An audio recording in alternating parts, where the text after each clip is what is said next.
Okay, we're live. I'm Joshua Kemble, and this is my live stream where I work on comic books. Today I'm going to be working on page 75 of Not Death But Love, The Strange Supernatural Story of Elizabeth Barrett Browning. It's very early in the morning, it's like midnight, and because tomorrow's Memorial Day, I thought, hey, cool, I can work a little later. Um, and my goal is to kind of finish some layout stuff, which I need to do off screen. I ended up working a little bit on drawing throughout the day as well. And so the page is kind of shaping up as is, but there's some stuff I have to do off screen, and I thought I would do a commentary video while I'm up working.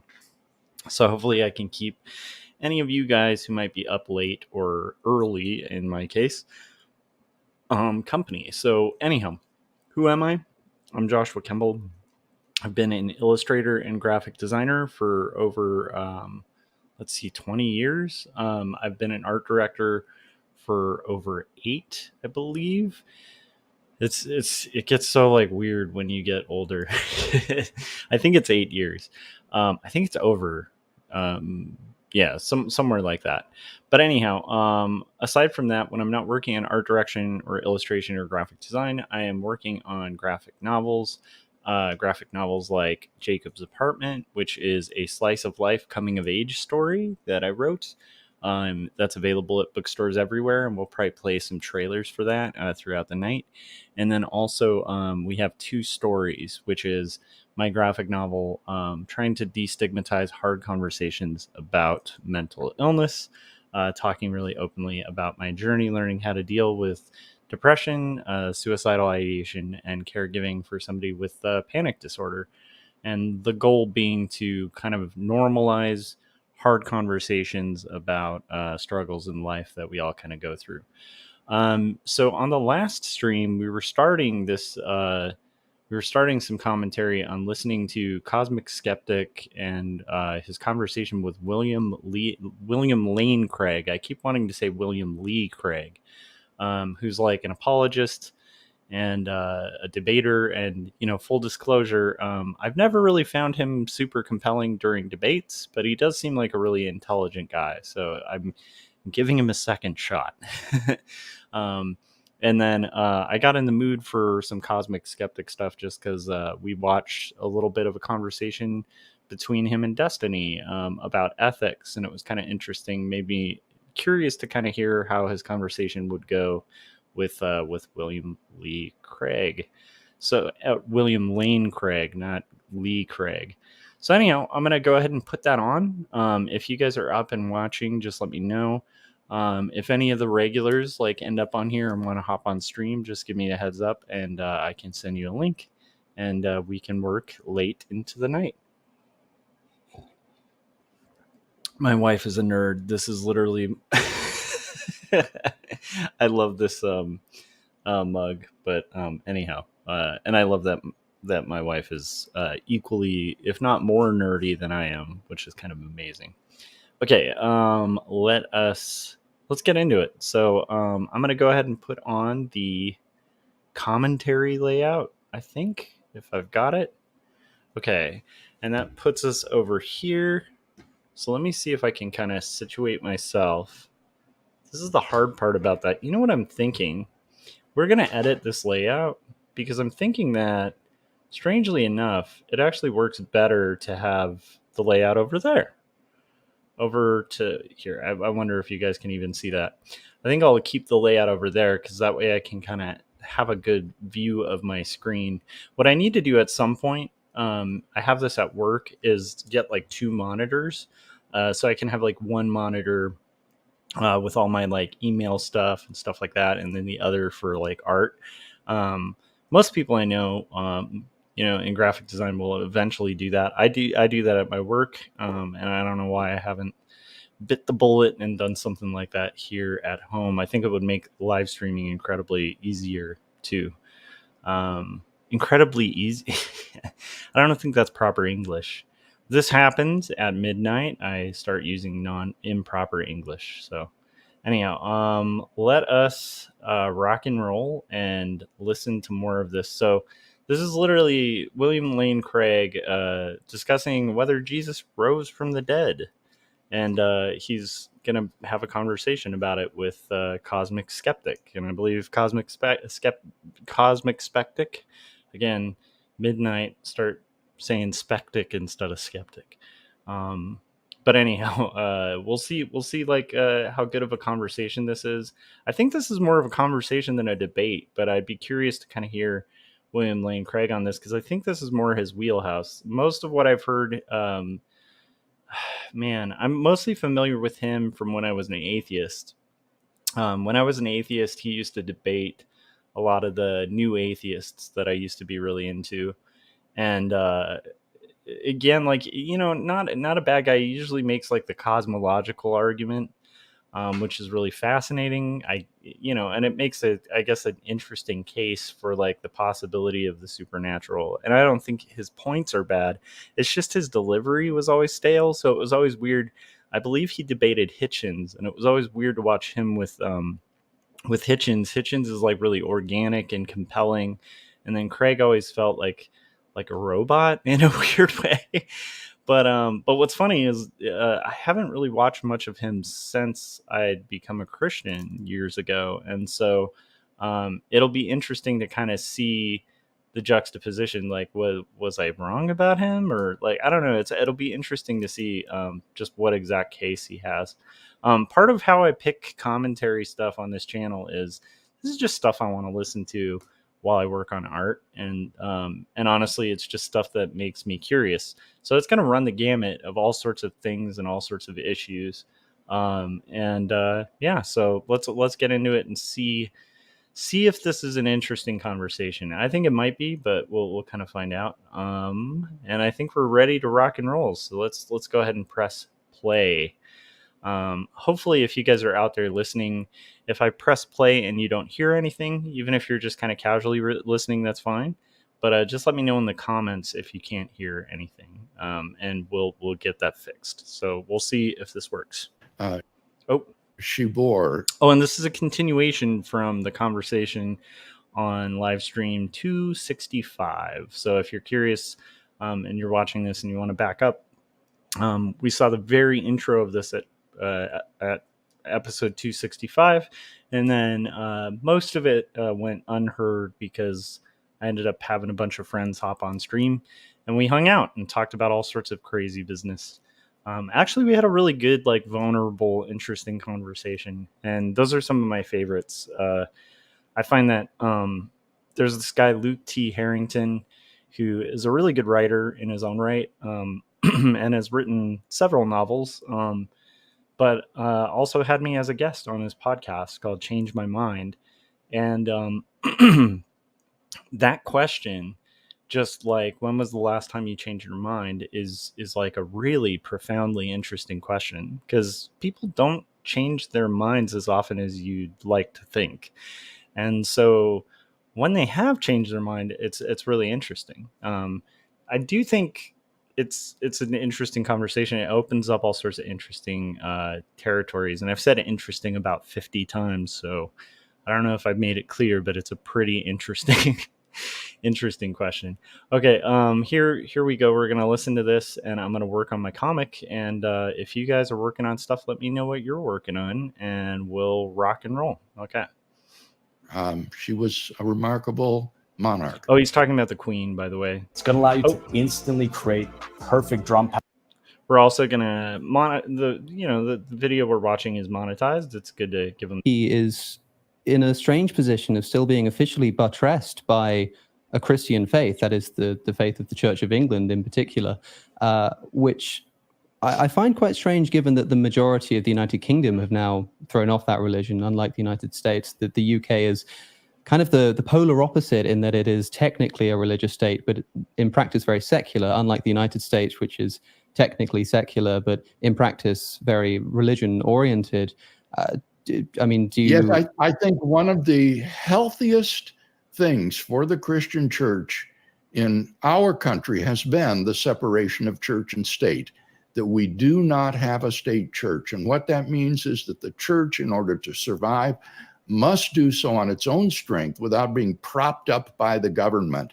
Hey, you know what? I gotta back up William Lane Craig on this. That's actually cool. Thomas Adams said sounds is 5 by 5. I'm guessing that means good. um, yeah, William Lane Craig is making a really good point. I'm glad he kind of said that because I know there's a whole like weird movement of what's called Christian nationalism, which is a little frightening in our country. Um, and it's a little scary, like in the sense of not scary like oh no, like religion, more like scary like trying to prop up dictatorial leaders that have like religious preferences that match yours. And I'm kind of glad. I mean, obviously I don't think William Lane Craig seems like an intelligent guy. I don't think he'd be caught dead with that kind of ideology, but it's nice for him to like be really clear on that. So good points to William Lane Craig for that, for sure. I'm glad he didn't say no, we need a government run church. I think I think we've seen how that plays out in history, and it doesn't tend to bode very well. So anyhow, let's continue. And it seems like across Europe, wherever you have a state church, it has suffered seriously and is in a state of decline. Whereas this separation of church and state that we have in the United States has been very, very bracing for the religious vitality of our nation.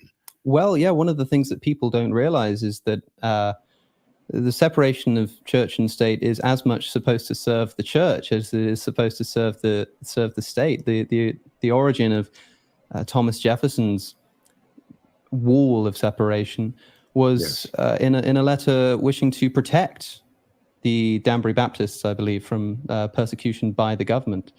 And so it actually works the other way around to what a lot of people think it is. Now we hear talk of the separation of church and state as don't allow religion to meddle in government affairs, but it has its origins in an equal and opposite force, not allowing government to interfere in religious affairs too.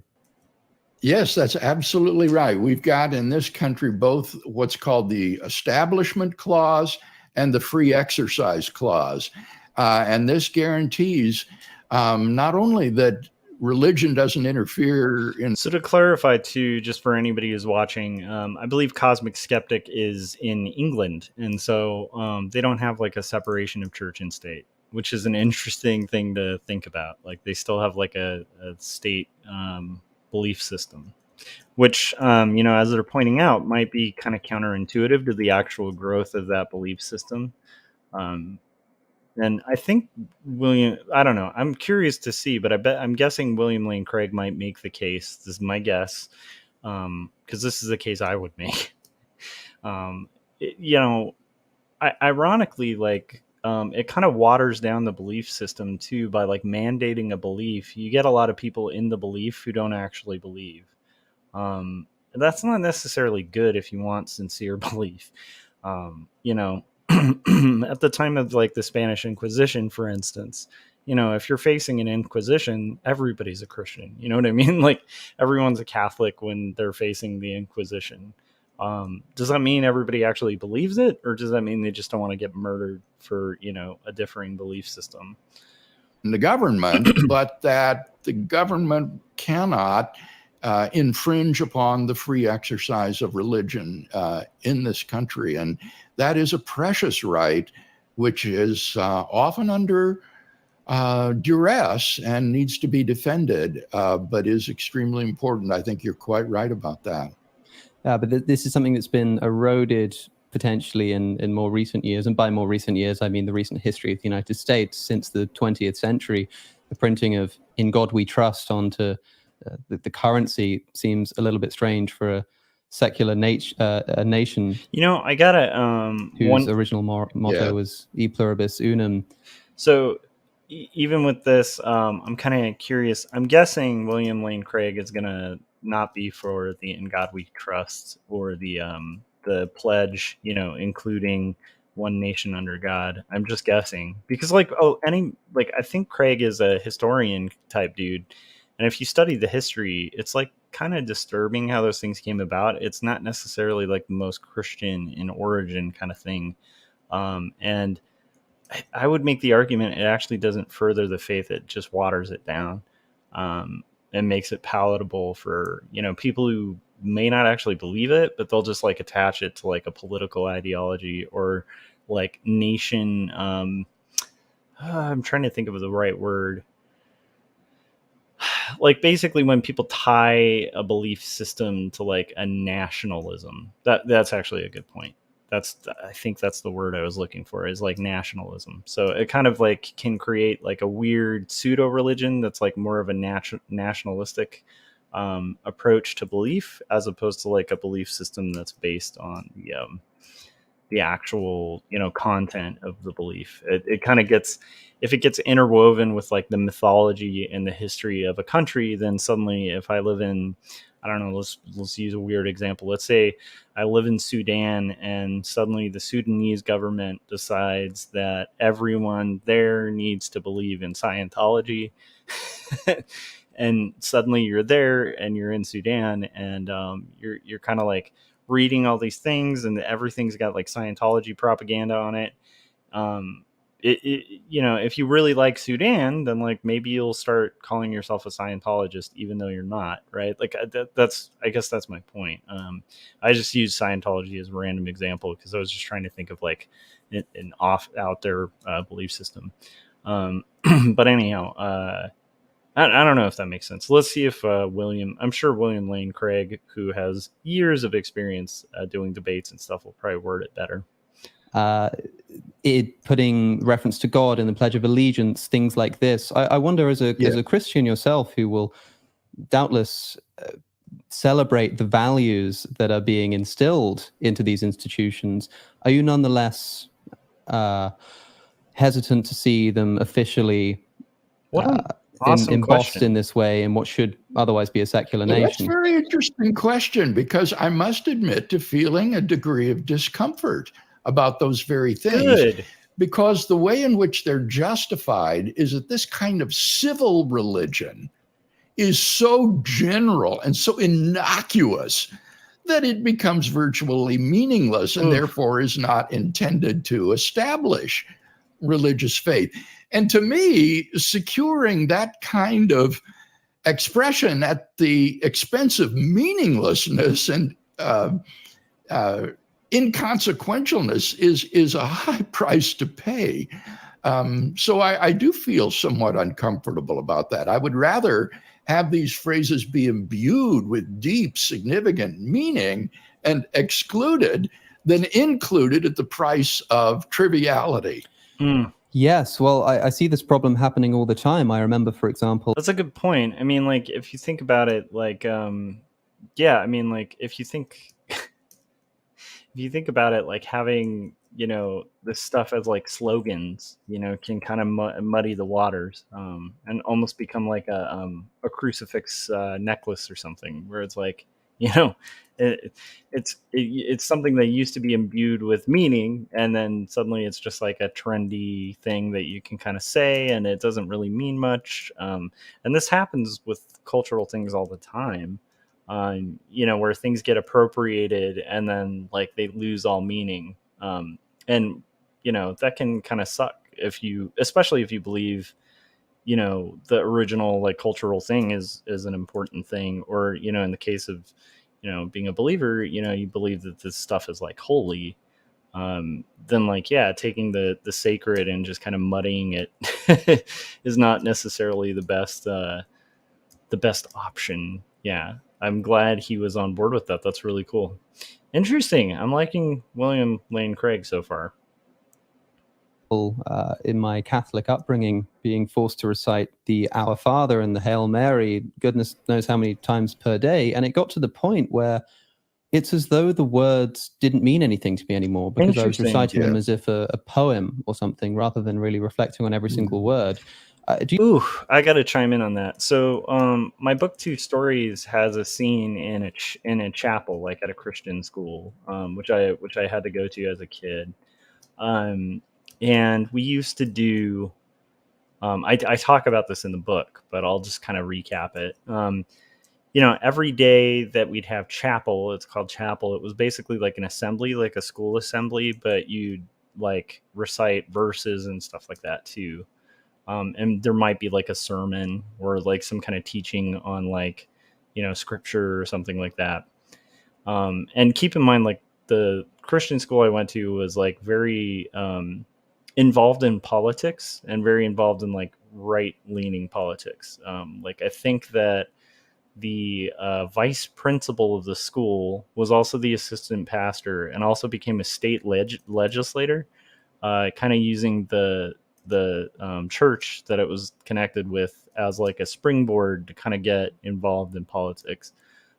So anyhow, they used to say like, Psalm 100, make a joyful noise. And this is exactly how it would sound.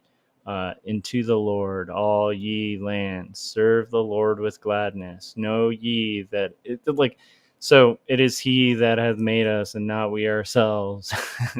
And we recite that so many times.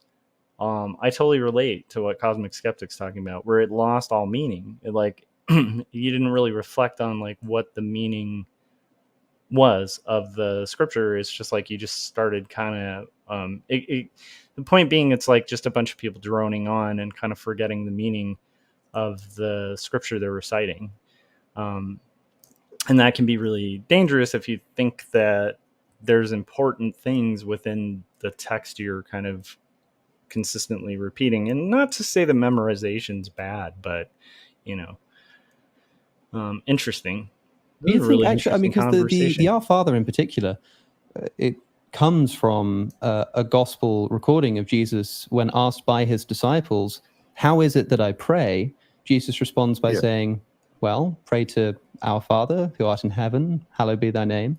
And these are where the words come from. Do you think that the Our Father is supposed to be recited in maybe a word for word or at least statement for statement fashion? Or do you think that that was more an intention of generally how someone should approach prayer? The latter. I think it was supposed to be a schema that you would follow in Schema is a your cool praying. You word. would first honor God and his name, and then you would pray for your daily needs. And this wouldn't simply be provision of food, but for other needs, and then for the advent of God's kingdom. It seems to me this is sort of a general schema that we as Christians can follow in our prayers, but not to be something that is said by rote memorization. Nice.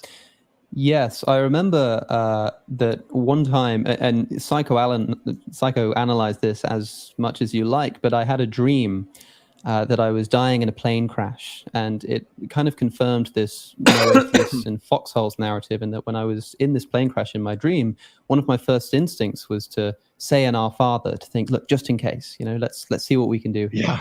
Epidemic Sound is basically a Hold on a sec, royalty-free guys. We got soundtrack some company. ads. Okay. Backing tracks. And one of the things that Yeah. occurred, and it was in that strange situation where you're kind of in control but not in control of what you're doing in a dream. It wasn't a lucid dream. I started saying the Our Father, but I went out of my way to say it in original phrasing.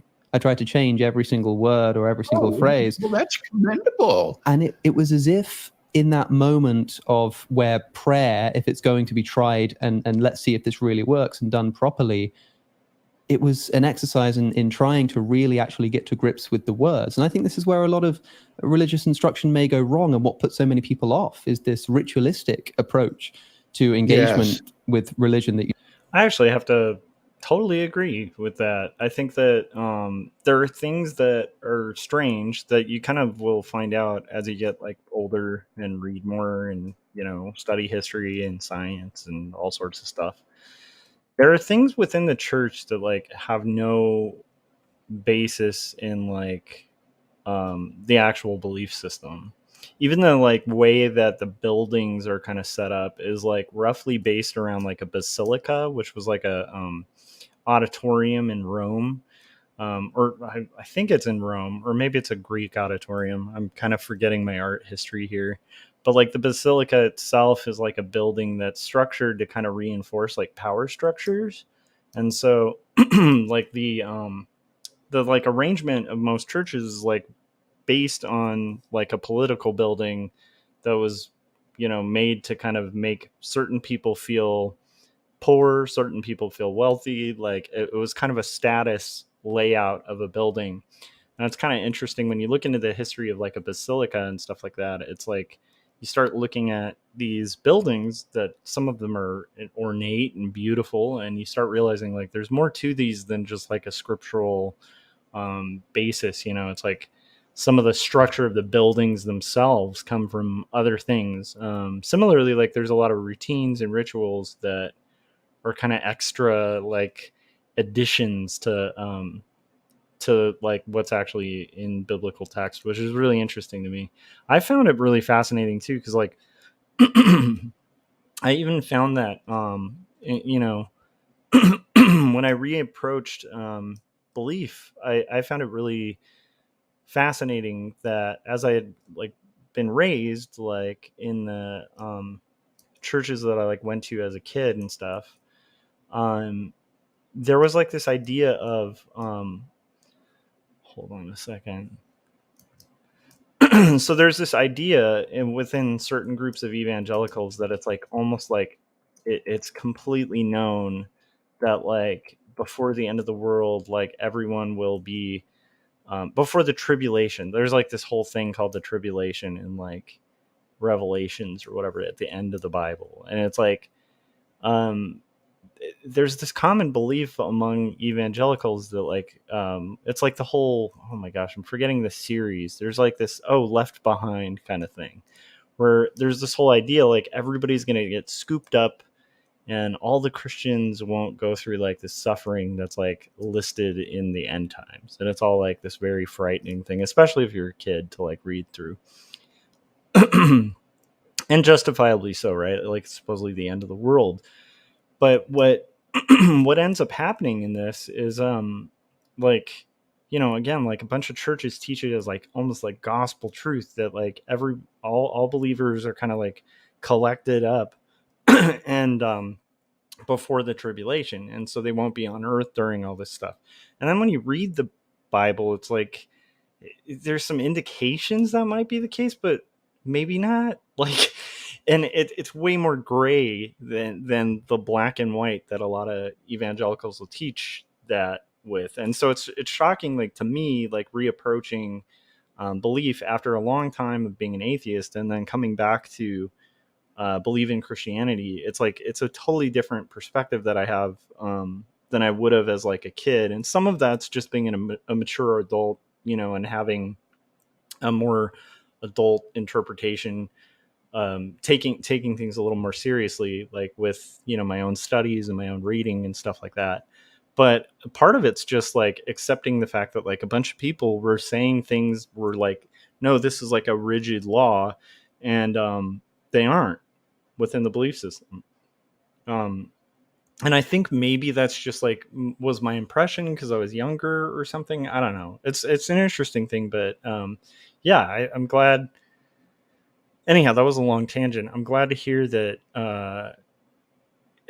I think that point of like the ritual becoming really important, you know, like if we start spending more time kind of like focusing on how people sing or how they worship or, you know, like the design of the building that they're worshiping in and stuff like that, it's like you can almost lose the actual thing because it becomes rote. Like, you know, rote memorization, for anybody who doesn't know, it's like that's like when you have like flashcards, right, and you're just memorizing equations, and that's okay, but that's not necessarily the best understanding of math, right? Because if you just mathematically have everything memorized but you don't know the reason or the thought behind it or why the equation works the way it does or how to put it together, and you've just memorized a bunch of answers, technically like you're never going to get to that like higher level math, because like the higher level math you have to be able to actually play with those numbers and understand what those numbers are doing, not just have like a quick memory of like everything.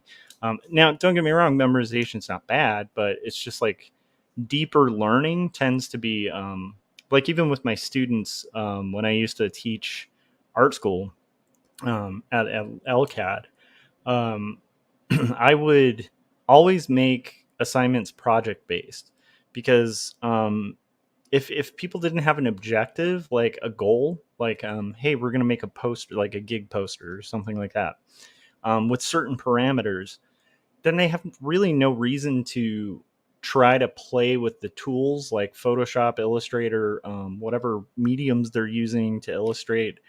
They have less incentive to actually use the tools and play and experiment and learn like lifelong lessons from it. Instead, what they'll usually do, like if you're doing a rote learning assignment, and you just go, hey, step 1, you click this, step 2, you click this, step 3, you draw this, if you do that kind of thing, then the people are perfectly capable of replicating one thing without understanding any of the steps. Like they don't understand the meaning behind the steps. They don't understand why the steps work. And so while they might be able to make a cool result, at the end of the day, like it's nothing they can apply on anything else. So like non-rote learning, like deeper learning, requires a lot more than just kind of like repetition. And again, like, tradition, that kind of thing. Not that tradition's bad, but it's just like when you get things steeped. I think we've all had an experience where, like, have you ever like worked at a workplace where, or gone into a workplace where there's people who've worked there for a really long time, and you kind of analyze it and you go, hey, why is it this way? Like, this is really inefficient. And almost everybody there is just like, well, it's this way because it's always been this way. Like, it's not going to change. That's how it's always been. And you're like, yeah, but it doesn't make sense. Like, we could do it more efficiently with like doing this thing. And it's like, no, we don't do that. We do it this way because this is how it's always been done. Like, again, that can have value, but it can also really stifle innovation, creative thinking, or thinking outside of the box. And it can be critically bad if you want to grow or, anyhow. So that was a long tangent. Let's continue this conversation with Did Jesus Rise from the Dead by William Lee Craig on the Within Reason podcast by Cosmic Skeptic. You see across schools when it should be about Yes, actually I engaging agree with the subject. Yes, and what you did in your dream was you made that your own by putting it in your own words instead of just a ritualistic recitation. You made it a genuine prayer in that sense. I think that's commendable. Yeah, and that's the first time I've mentioned that story publicly, and I do wonder what the religious online will make of it, because they'll probably want to read into it a bit. I must say. So yeah, I would caution people when you hear stories like that, especially if you're a believer, don't just like jump and go, oh, they're gonna be saved. Like it's a the heart changes in different ways, but just because somebody has an interest in something does not necessarily mean like they're gonna just instantly change their viewpoint. Like if I say today, like I had a dream about a llama or something like that, like nobody should make the assumption like, well, I guess since you had a dream about a llama, you're gonna go buy a llama. It's like, no, I may not do that. Anyhow, let's continue. That I think it's a little bit weak and potentially self-defeating for people to say, aha, see, in your moments of despair, you turn to God. It's as if saying, look, I know that we can't convince you with reason and argument and evidence, but I tell you what, when you're in your most desperate situation, then maybe you'll finally consider it. I don't know if that's as strong of an argument as it could be, just to preempt that response from people. But I did find that interesting that was a response, as if I was finally willing to take this Pascalian wager that I've been told so many times is actually a con. Yes, and I wonder what would happen if it weren't simply a dream, but a near-death experience. I was recently reading about some of the research done on these near-death experiences that people report. And there is sometimes a remarkable sense of approaching God or coming near to God that is consistent across these experiences. Yes. I mean, of course, I would, being an atheist, favor an explanation of such experiences that says something like, well, if religion is, from a sociological, psychological perspective, something like an exercise in the denial of death, as terror management theory would have it, that human beings are trying to cope with their position in the universe by essentially inventing stories that aren't really true, that this is what we'd expect when people come face to face with death. They'll have a momentary, at least, need to more emphatically reaffirm this death-denying aspect of their culture and their faith. And so it would be no surprise, even on an atheistic account, that people would become more religious. In fact, this is what studies indicate, that when reminded of one's own death, a person becomes more religious, and that's even true if they're an atheist. They become more religious nonetheless. And there's a religious and an atheist interpretation of why that might be.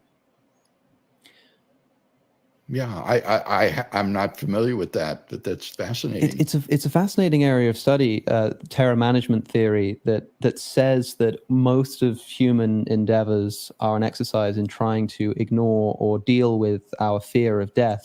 There are lots of really interesting study cases if people are reminded of their own deaths. The most famous example was some judges in Arizona were asked to recommend a bond for a case of solicitation of prostitution. And those who were reminded of their own death gave an average bond of $455. And those who weren't reminded of their own death gave an average bond of $50. And the theory was that if most of human culture and human activity is an exercise in dealing with our fear of death, then when reminded of our death, even in a fairly subtle way, we become more in need of affirming the things which deny our death, which in this case would be taking part in something bigger than the individual, like the legal system for a judge. That would be their way of contributing to a culture that exists outside of them. And so religion is sometimes portrayed as the most obvious version of this, by literally promising immortality. It's a way to escape from death. That would be my atheistic interpretation of what happened in that dreamy plane. But who knows? Maybe it was God trying to, tickle me in the shadows or something. I'm not sure. I guess we'll find out one day. I couldn't say. I invited you today, Dr. Craig, to hopefully talk a little bit about the nature of Christianity in particular, given that last time we spoke, we talked about the Kalam cosmological argument. So that was a really interesting conversation. So far, I think that terror management theory sounds really interesting. Maybe that's something we will delve into for fun on a stream. Who knows?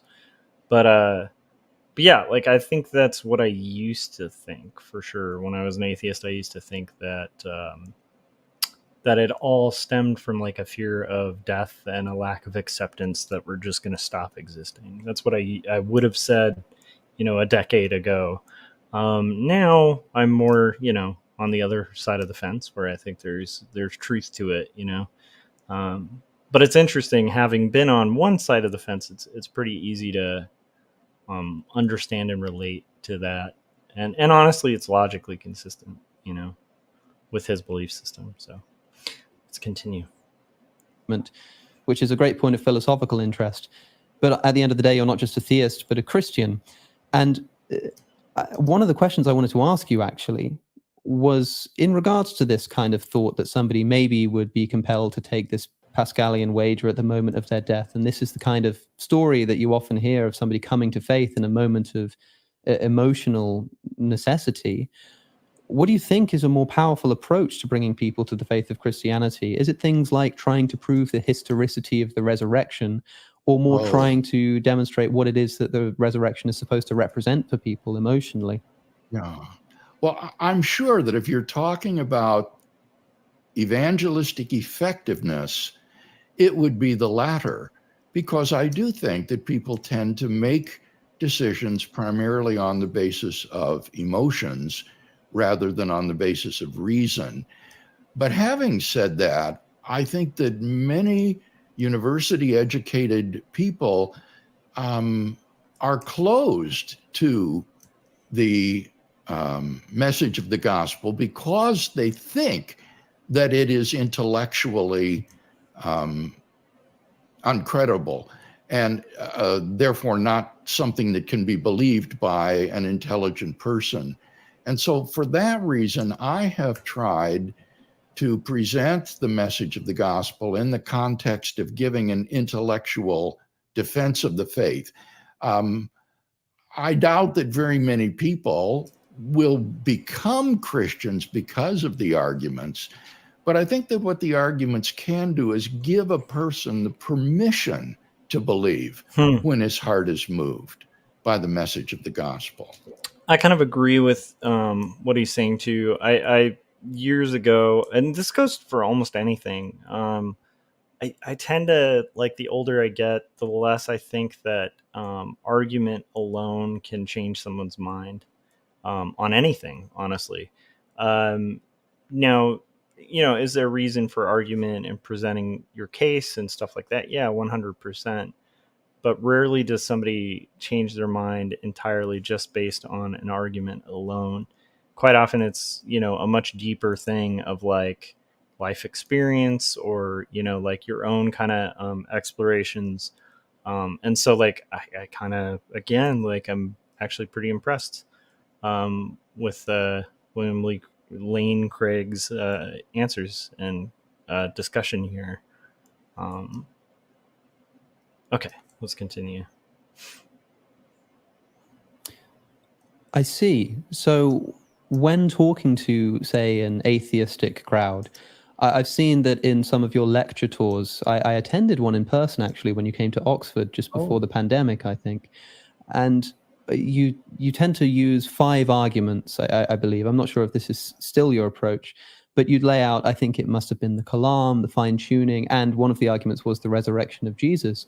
In those instances, when you're talking to university students who are oftentimes going to be predominantly atheists, maybe not in the actual lecture theatre, given the kind of talk that it is, but is your approach here something like, listen to these arguments, they should convince you or compel you at least to move slightly more towards Christianity? Or is it more a sense of, well, let me paint this as an intellectually credible position for you, but actually bringing you to Christianity is going to require something else entirely? Yes, it's the latter. And so if you look at those arguments, Alex, that I present, they begin with great generality. God is the best explanation why anything at all exists, rather than nothing. And then it becomes a little bit more specific. God is the best explanation of the origin of the universe. And then still more specific, God is the best explanation of the fine-tuning of the universe for intelligent life.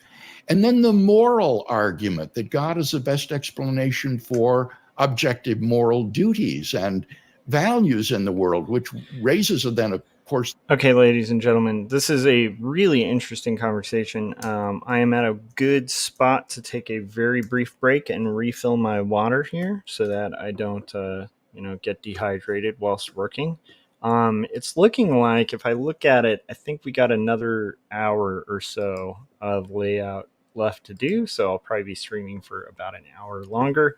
In the meantime, I'm going to go ahead and put on a trailer for one of my books. So let's watch the trailer for that Jim Lujan made called Wordzoid, which is for both my books. Well, Peter, since I'm such a big music fan, I'm going to have to go with Karen Carpenter. Oh, Stu, I'm sorry. That's the incorrect answer. Trish, what you got for us? I'm going to go with Kim Gordon. All right, let's check that answer. Kim Gordon. Do we have a Kim Gordon? Yes, and that means you're our new Wordzoid champion, Trish. Dale, tell Trish what she's won. Trish, you've won a copy of 2 stories, a memoir of faith and mental illness. Handwritten, hand-drawn, and handed to you by artist and writer Joshua Kemble. But wait, that's not all.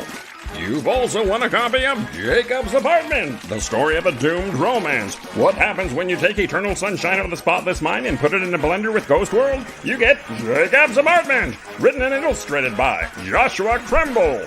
Trish, thank you for playing Wordzoid. All right, great job, Trish. I was told I was going to get a lifetime supply of paper towels. I still absolutely love that trailer. Okay, let's continue our commentary whilst working on comics. Hopefully you guys are getting some art done. Hopefully this is interesting to you. To me, it's fascinating. All of these are fascinating. I have no idea where we'll go next on our commentary stuff, but this one's pretty fun. So let's hear some more. It's the question of our moral culpability before God. And then I end typically with the claim that God can be personally known and experienced.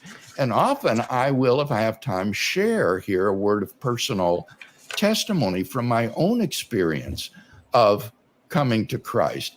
And so it moves from the intellectual to that more personal dimension and attempts to end with a definite personal appeal to people to explore a commitment to Christ and to know him in a personal way. So it's not just an intellectual exercise. I've heard you described as an evidentialist, and I wonder how much this label applies to. So this is interesting. It's a good point. Like part of one of the things that I dislike about evangelism, and I want to be clear, like even in listening to this on my stream, I'm not trying to like evangelize. I tend to think that it's good to have people out there who are kind of like making arguments and getting in debates and stuff like that. But generally, I tend to think that that's not going to bring someone to faith. Like that's not how I came to faith. And most people I know, that's not kind of how it works. So it's one of those things of like, I kind of don't think the approach is always correct.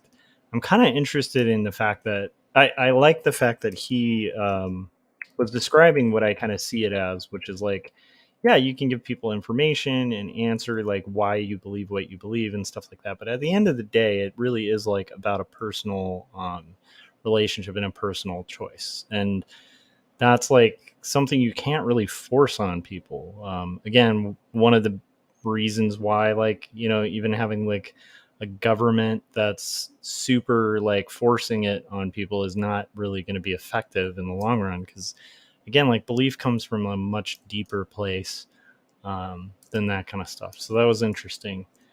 Let's continue. To you in how much weight you put upon the public evidence for Christianity as reason for your belief.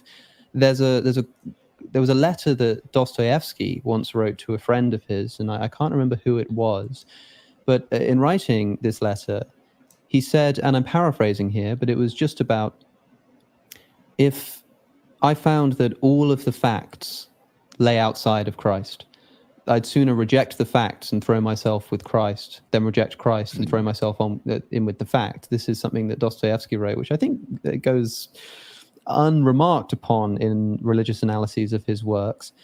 What do you make of an approach like that? Is it something that you're sympathetic to, or do you think that if the evidence points in the other direction, that is what should trump any sort of emotional appeal? Now, those are two different questions. I think that a person can be in a situation in which the evidence points in an opposite direction to what is true. We all know situations in which people are presented with misinformation, for example. So I talked to people in the old Soviet Union before the fall of the Iron Curtain about how they managed to stay Christian despite the constant Marxist propaganda that was fed to them by their professors at the university. And for many of these students, they had no recourse intellectually other than simply their personal experience of Christ, which was so real that they would follow it in opposition to the arguments and evidence of their professors. And I think that that is quite legitimate. And for that reason, I'm not an evidentialist in a certain sense of that term. Although I think there is adequate evidence to make it more probable than not that Christian theism is true, I don't think that that sort of evidence and argument is necessary in order for belief in Christ to be rational. I think that on the basis of the personal experience of God himself, that a person can be rational in believing in Christ. And that's that fifth point that I mentioned, that God can be immediately known and experienced. And I think for the person who truly knows God, this is a reality that is such that he will be willing to hold to it even in the face of evidence to the contrary, with the hope, of course, that he will find out that, in fact, that evidence against it was illusory or answerable, and hope to get answers to the objections. So there's a difference between what that is and what you said Dostoevsky believed, that if the facts really... That's interesting. That's a good point. Yeah, that's very interesting. Because, like, let's say, you know, yeah, like if you're in, let's say, a part of the world where everybody believes the Earth is flat and you think it's round against the grain, right? It doesn't necessarily mean you're wrong. It might actually mean you're right. It's just that the current facts that people are going by aren't actual facts. That's an interesting point. Now, I'm curious how I'll answer the quandary, because I think in this quandary, it's a oh my gosh, now I'm blanking out on what it's called. It's a hypothetical, and I think the framing of the hypothetical is like, no, hypothetically, if like there was no doubt, like, this is fact, would you still believe in the face of that? That's okay.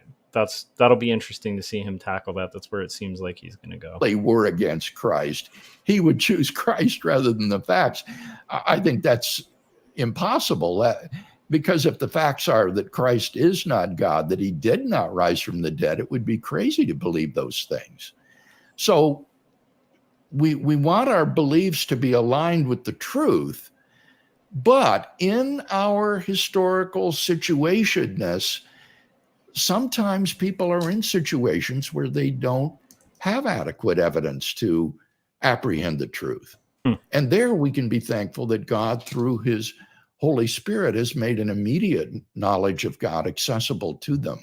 So would you say something like, let's say, sufficient evidence, and by evidence I mean things like empirical evidence, analytical reasoning, as opposed to personal experience, might not be sufficient reason to engender a belief in God, but could potentially be a good reason to disbelieve? That, say, if there were evidence strictly to the contrary, if the bones of Jesus were discovered, for instance, to give a famous example, this would be the kind of thing, or I should form it as a question, would this be the kind of thing that would essentially just invalidate all of the religious experience that you may have had in your life, that you say sort of exists in a different evidential plane?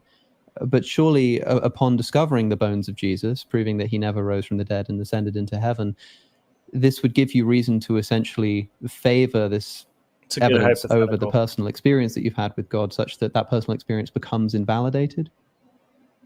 If the bones of Jesus were actually discovered, then the resurrection would be false and you should not believe in it.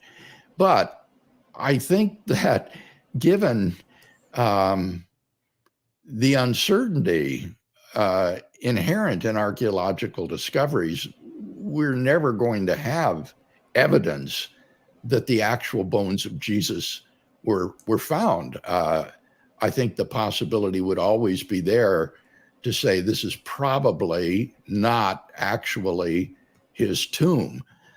Fortunately, I don't think we find ourselves in that situation, Alex, because I think that the evidence for the historicity of Jesus' resurrection, including the empty tomb, is very strong. And so I don't feel that sort of tension between faith and fact. To me, faith and fact are aligned.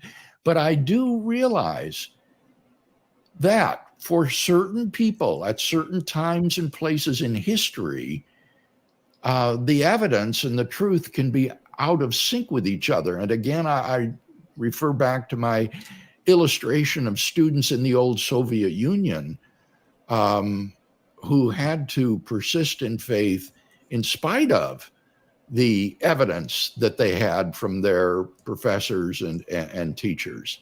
And I think that they were rational to do so. Well, let's see if you might be able to help out a non-resistant non-believer like myself. Claritin knocks out symptoms from over 200 allergens without knocking you out. Live Claritin. You say that we're kind of in the opposite situation to the one that I hypothetically described, in that our historical evidence seems to point towards a resurrection of Jesus. And I'm wondering if we can dive into that a little bit. One question is, do you think it's fair to say that we can't prove historically the resurrection of Jesus? That's not the kind of thing that's open to historical proof. Rather, we can only prove historical facts surrounding the resurrection of Jesus and then ask what the best explanation for those facts is. Well, I guess I don't see an inherent contradiction between those two things, because I think proving that a certain historical hypothesis is the best explanation and is more probable than not is a form of proof. So it all depends on how much weight you pack into that word prove. If you mean a mathematical demonstration, then of course you cannot, but that's simply inherent in the nature of historical inquiry.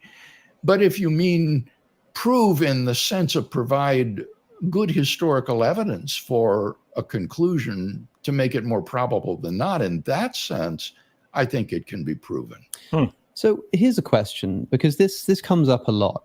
People will often say that when we look at the evidence for the resurrection of Jesus, we don't have very much. We have the Gospels, we have the letters of Paul, we have passing reference to Jesus's existence in some extra biblical texts. This isn't very much. And then a response often comes, okay, maybe this isn't a whole lot, but by the historical standards that we usually apply to look at cases of what may have happened in history, we have this wealth of evidence. You know, if you compare the attestations to Jesus's ministry to any other historical figure of the time, it dwarfs it. Do you think that because of the radical nature of the claim being made here, not just involving the miracles of Jesus's ministry and the resurrection, but also the moral importance of this story and the fact that it's supposed to be essentially the central event of human history, that although we may have a higher standard of historical evidence compared to other average historical facts, we should expect a much higher standard of evidence, perhaps even higher than what we have available to us? I'm going to be curious to see how he responds to this. I think that personally, like, it doesn't seem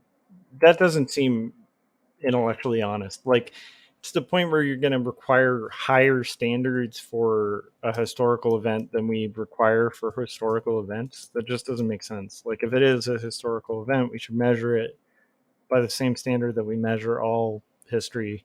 It's kind of a weird argument that it's like, well, because it's a different event, it would require adequate extra.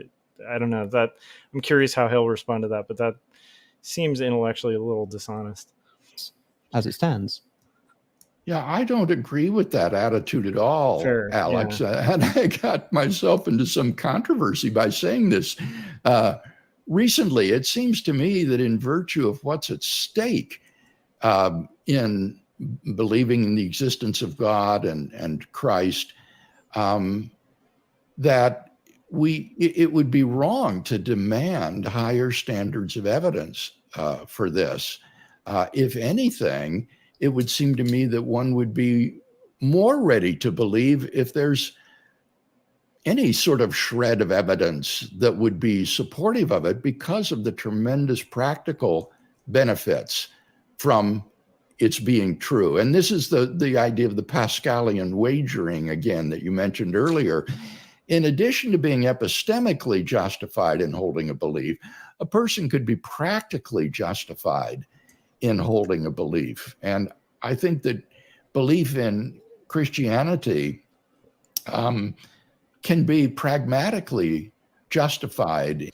I don't really, personally, this is just my own opinion, I'm not a big fan of the Pascal's wager thing. I feel like that's a really weak reason to believe anything. It's like, well, you know, on the off chance that it's true, I should believe it. You know, like, I don't know. I don't know if I buy the Pascal's wager thing personally. That's my own opinion. I wouldn't recommend that for anyone. In virtue of the great benefits that are to be had if it turns out to be true. Now that's Now, a little having said different that, than the though, I typical do path think that it is also epistemically justified, and I wouldn't want to be misunderstood there. Good. I just said a moment ago that I think it can be proved, by which I mean that you can show that the best explanation of the established facts concerning the fate of Jesus of Nazareth is the explanation the original disciples gave, that God raised him from the dead. But I wouldn't apply to that epistemic justification a different standard than you would apply to other events in history. Even despite the fact that this is a far more significant historical event and one which we're expected to believe is authored by a supernatural creator who has a very strong interest in us coming to believe that it occurred.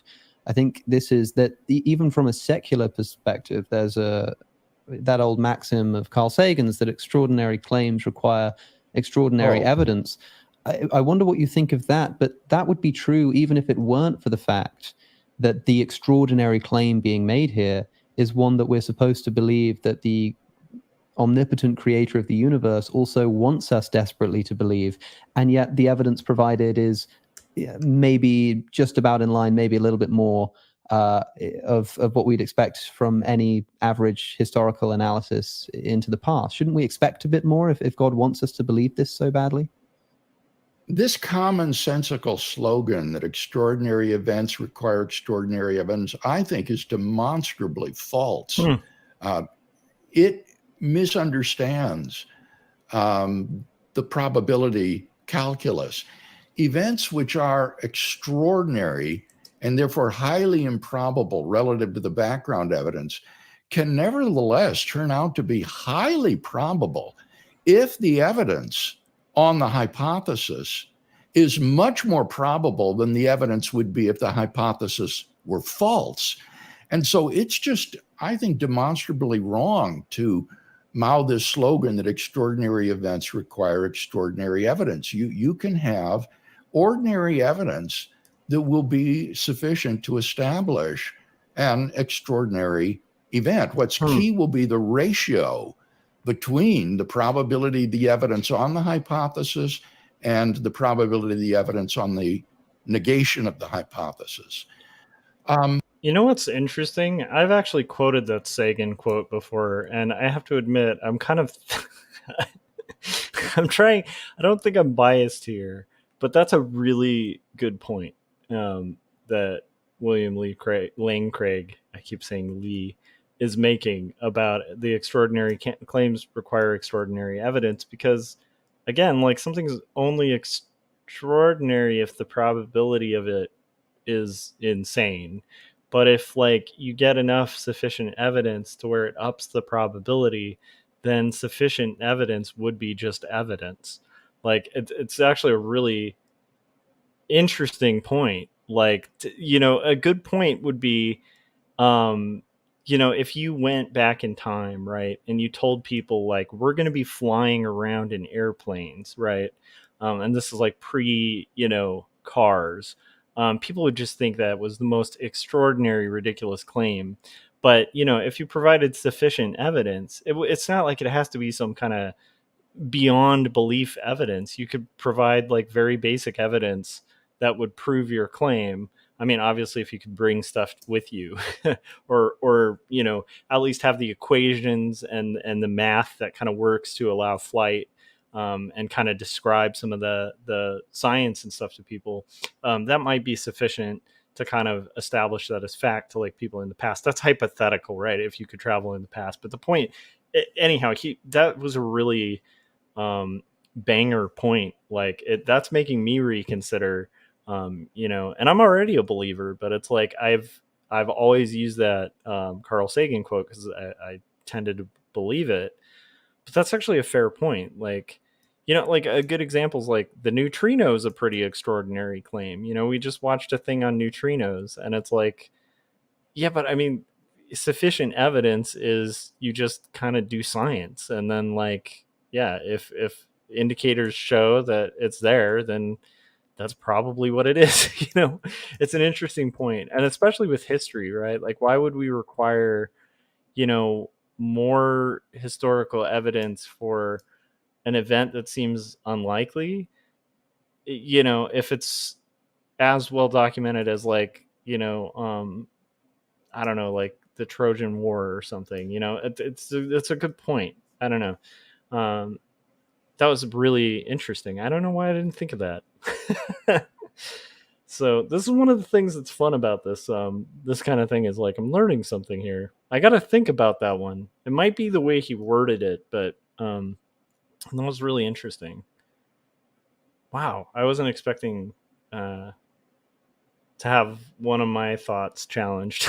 Okay, let's continue. Now, again, in terms of what's at stake, there you get into these pragmatic considerations. I mean, epistemically speaking, you shouldn't raise or lower your epistemic standards based on what's at stake. But if you do think that the pragmatic can encroach on the epistemic, that there can be pragmatic encroachment on the epistemic to either raise or lower the bar for belief, then I think it can go either way. And in the case of Christianity, I would say it would lower the bar because of what's at stake. You don't want to miss out by making the bar too high. And that would be the danger you would run. Let me give you an illustration of pragmatic justification that involves lowering the bar. Yeah, here's a good point. So Thomas was saying the Trojan War was thought to be made up until it was found, not extraordinary evidence, just normal evidence. Yeah, exactly, right? So it's like people thought that, oh, this is an extraordinary claim, this never happened. And then, yeah, that's how it works. You just look at the evidence, and if the evidence points in the direction of it, you know, being the most likely explanation of what happened in history at the time, and you have enough of that to where it narrows the probability gap, then yeah, that's how it works. That's a really good point. I don't know why I've never, I'm actually stunned. I never connected that before with that statement of extraordinary claims require extraordinary evidence.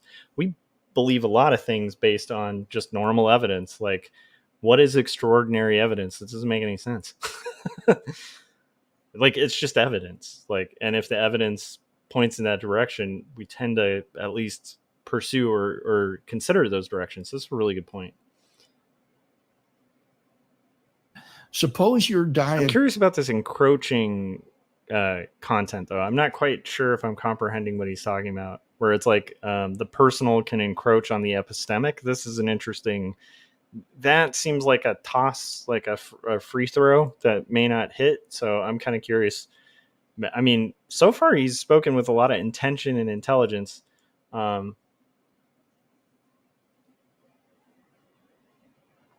Yeah, Thomas Adams said, I'm in the same boat as you, said the same thing many times. But yeah, thinking about it, I'm like, I don't know why I've said that, actually. That doesn't make a lot of sense.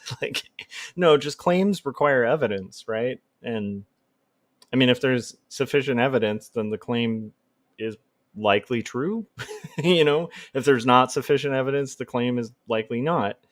So again, I'm not saying that means there's sufficient evidence for what William Lane Craig is talking about. It's just an interesting point about that statement in general that, to me, is making me reconsider some of my vocabulary. With stage 4 stomach cancer, and you're told that you have only a few more months to live, and that it looks pretty hopeless. On the other hand, there is this treatment that you can take that a few people have managed to survive the cancer by doing this treatment. And so you decide to take it. Now, if you go simply by what the epistemic evidence would justify, you would believe that you are not going to survive. You are probably not going to make it. But suppose you also know that people who believe that they will make it are shown to have a better chance of survival than those who are realistic. In that case, you would be pragmatically justified in believing that you're going to make it, because that will increase the chances that you actually will make it. You know what? That's incredibly clever. That is the personal encroaching on the epistemic. That's interesting. I got to think about this one. Wow, William Lane Craig is kind of impressing me. I always thought of him as kind of a stale figure when it came to debates. It might be interesting to kind of rewatch some of those debates, but I feel like with those debates, it's very bullet pointed and rehearsed, and it's interesting just hearing him off the cuff talking, because I think he's actually much more interesting when he's off the cuff. I feel like maybe he should debate like this more often too. Maybe I just need to reapproach his debates, because I had this like impression of him that this is definitely disproving. Interesting. Okay. So that would be a case where if you allow the pragmatic to encroach on the epistemic, it would serve to lower the bar to make you pragmatically justified in believing something that you're not epistemically justified in believing. But again, Alex, that's a tough one. I want to emphasize, I think that Christianity is epistemically justified, and that the facts that establish... Okay, so I'm not alone, because that did kind of... I'm like, there's a little bit of twisting there that I'm like not sure if I'm following, or if it's just really cleverly worded, or if it's like really solid, that whole part about the personal encroaching on the epistemic. So Alex's response of just kind of giggling a little bit and being like, it's... Yeah, I'm kind of having a trouble with that. Thomas Adams said maybe he's not the best debater. He's notoriously known for being like a pretty solid debate person. It's just like, I think it's his delivery that always weirded me out. Like, I never thought he was like terrible, like in his performance, like, or his points. It's just like he would always kind of come across as like very robotic and very bullet pointy and rehearsed. And so it's like, I think it's more just that, like when you put him, like, so if you put him next to like, you know, just a typical debate bro online or something, he'd probably look amazing. But when he used to debate like Hitchens, it's like, yeah, you're just not going to outshine Hitchens. Like Hitchens just had like a charm to him, you know, and like a humor and like a really quick wit that was just off the cuff. And so I think that might be why I got that impression, is just seeing him with like heavyweights. You know, he held his own, but he just wasn't the most interesting boxer, keeping that whole weight comparison. But this is really fascinating to me. Yeah, Thomas Adams was saying Hitchens was in a class by himself. Yeah, 100%. Like I would,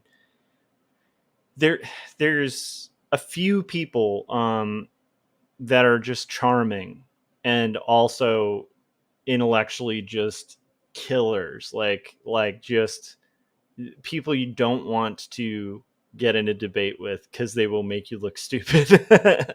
And weirdly enough, like Christopher Hitchens was one. If I think of a Christian like that, I'd say C.S. Lewis.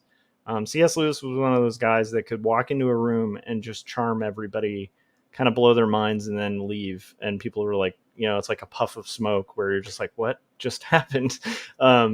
Hitchens definitely had that. Yeah, there's not a lot of people who have that kind of incredible oratory balance between wit, fast thinking, logical consistency. It's just interesting. Yeah, Thomas Adams was saying I didn't always agree with him, but I always enjoyed listening to him. Exactly. I mean, he was anybody who would claim that he was not a entertaining and brilliant speaker is just like a lunatic. But yeah, thinking about it, it kind of makes sense, because like, how would they have, like, if they're lining up these debates with somebody like Hitchens, who's really charming and amazing, the fact that they're picking, you know, William Lane Craig, it's like he's got to be pretty good at what he does, you know. And from this conversation, it's like I'm actually really stunned, really impressed with this. This made me think. The resurrection of Jesus, or that undergird it, I should say, are recognized by the wide majority of New Testament historians And that when you compare the resurrection hypothesis to the alternative hypotheses, it exceeds those hypotheses in terms of meeting the standards for being the best explanation by head and shoulders. So this is all in one sense sort of academic. It's not the situation in which we actually find ourselves. Yeah, I mean, there's a lot that I want to say about this epistemic bar, but I'm also interested in shelving that to actually talk about some of this evidence. La Roche-Posay Amphilio sunscreen visibly reduces the appearance of sun damage. Hold on a Fluid second. lightweight We got an ad. sunscreen with Cell Shield, UVA, UV.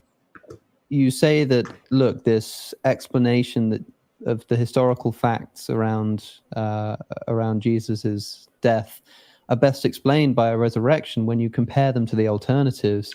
By the way, I gotta give Alex a lot of credit. This has been a really interesting conversation where it's been fair. It hasn't been contentious, and I'll give credit to both people in this conversation. Thomas Adams said Stephen Fry is pretty good though. Oh, dude, Stephen Fry, I have loved. So I don't know if you've ever seen the series Jeeves and Wooster, but that was Stephen Fry, and then the guy who ended up playing House, not Peter Lorre. Oh my gosh, I'm blanking out on his name. But the guy who played House played Wooster, and then Stephen Fry did Jeeves, and they had a comedy group before that called An Evening with Fry and Laurie. They would do these joint comedy bits together. They're hilarious and ingenious, but the Jeeves and Wooster series was it still holds up. I've rewatched it, and it's PG Wodehouse, which is great just comedy, very a lot of wordplay kind of comedy, very quick British comedy and humor. But yeah, Stephen Fry himself is definitely one of those guys who's fascinating to watch talk for sure. Yeah, he's also very charming and smart. So yeah. Mm-hmm. Surely it's quite a difficult thing to do to judge the prior probabilities involved here. For example, one explanation that's sometimes given of the facts around Jesus's death is that the disciples all made it up. The disciples were just flatly lying. Yeah. Now, nice. Thomas was saying, grew up watching PBS. Me too, sir. Me too. I dare say. Yeah, I was a weird kid too, because not a lot of kids my age were watching Jeeves and Wooster and finding it hilarious. But I had an English teacher for a mom, so it's I, like it or not, I was gonna be into nerdy English major type stuff. It's like that and the BBC, or I can't even remember if it was BBC, but I know it's the Jeremy Brett Sherlock Holmes. I grew up with that stuff. I love that stuff. Okay. This might be a bit of a strange suggestion. Why would people be put to death as the disciples were, to die for something they knew to be true? There are various reasons why it might be a bad explanation that they were all lying.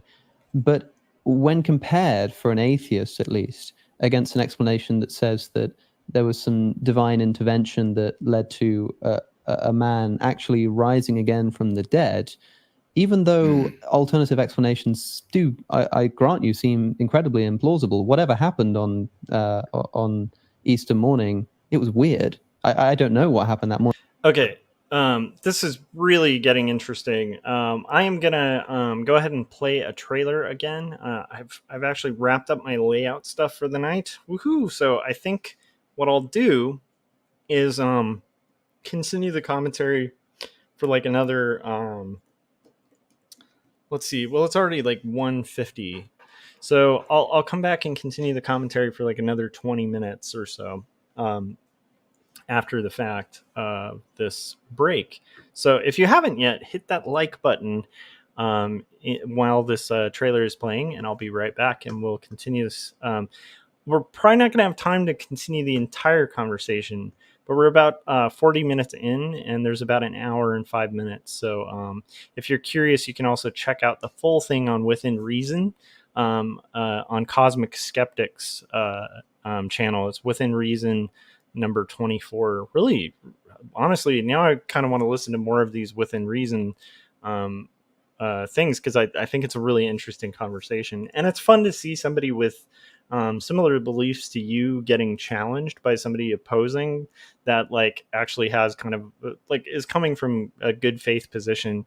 So far it's been a really good faith conversation, and that's kind of rare this day and age. So hopefully you guys are enjoying it. I'm finding it kind of refreshing. And again, just that last little morsel about the extraordinary claims thing, where I'm like, wow, I never thought of that.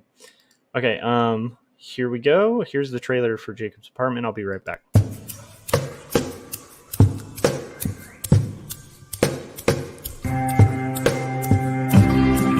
Speak clearly, it seems that only in dreams can we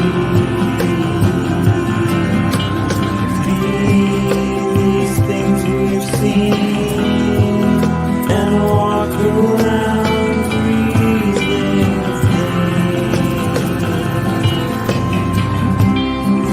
I don't know the part to play in this heart of mine. There's dissonant things, they split at the seams.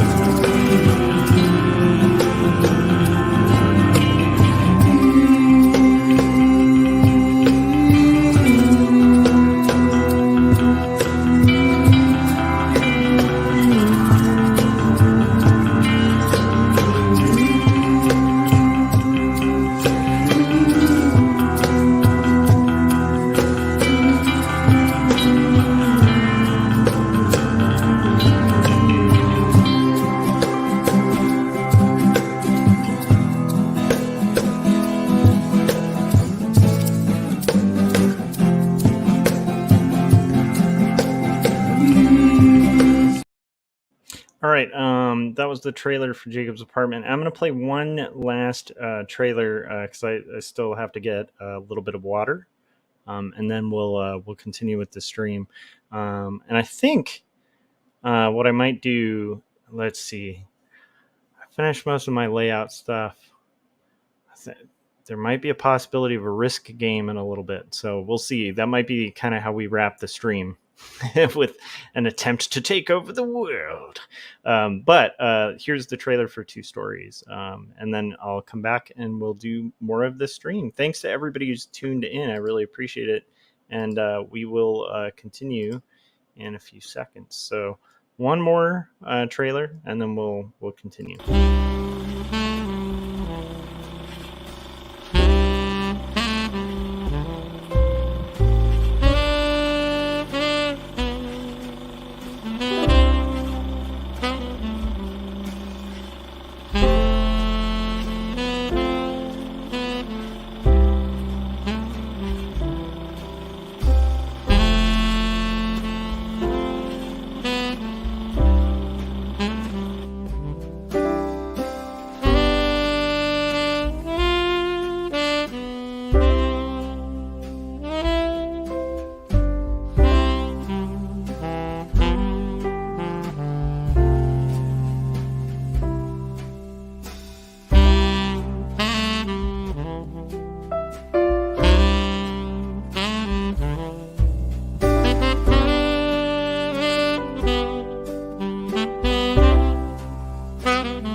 So that was my incredibly depressing Christmas trailer. It was hopefully incredibly depressing. If you guys let me know, what do you think? Incredibly depressing or mildly depressing? I was aiming for incredibly, but I could have missed the mark there.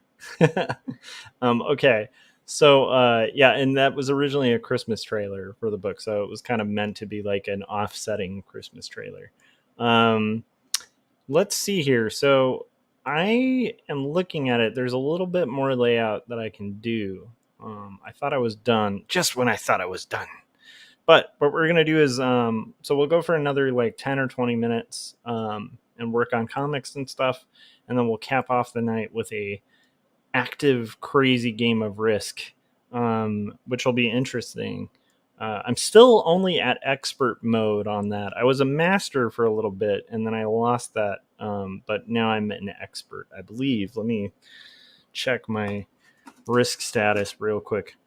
For anybody trying to like keep score and follow my journey, yeah. So I'm just barely an expert on Risk at this point. So a little bit below master, but still on that journey, trying to get there. Okay. Let's continue the listening to this William Lane Craig. Man, why does my brain want to say Lee? Okay, let's continue. But whatever happened, it was very, very strange. But Yes. it doesn't seem obvious to me that even though these different explanations aren't particularly compelling, that should increase my credence in the belief that a man rose from the dead, which seems infinitely less plausible before, all other things being equal. Yeah, I don't think that there is anything implausible about miracles if God exists. And so in presenting a case for Christianity, I don't lead with the evidence for the resurrection. I lead with those other arguments that give you a theistic context. And if there is a God who created and designed the universe and brought it into existence, then the idea that he might raise someone from the dead is not so implausible. Peter Slezak, an Australian philosopher, in our debate on the resurrection, remarked that for a creator of the universe, the odd resurrection is child's play.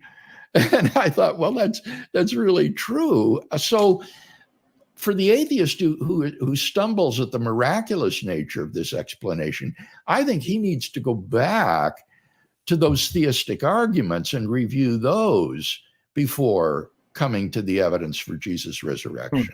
Now, I think that's a good point. So like if you think it's improbable that there could even be, a creator or like a supernatural kind of element to like, how the universe kind of came to be, then, like you're not going to really like the narrative of like Christ and stuff like that's not going to be all that compelling, right?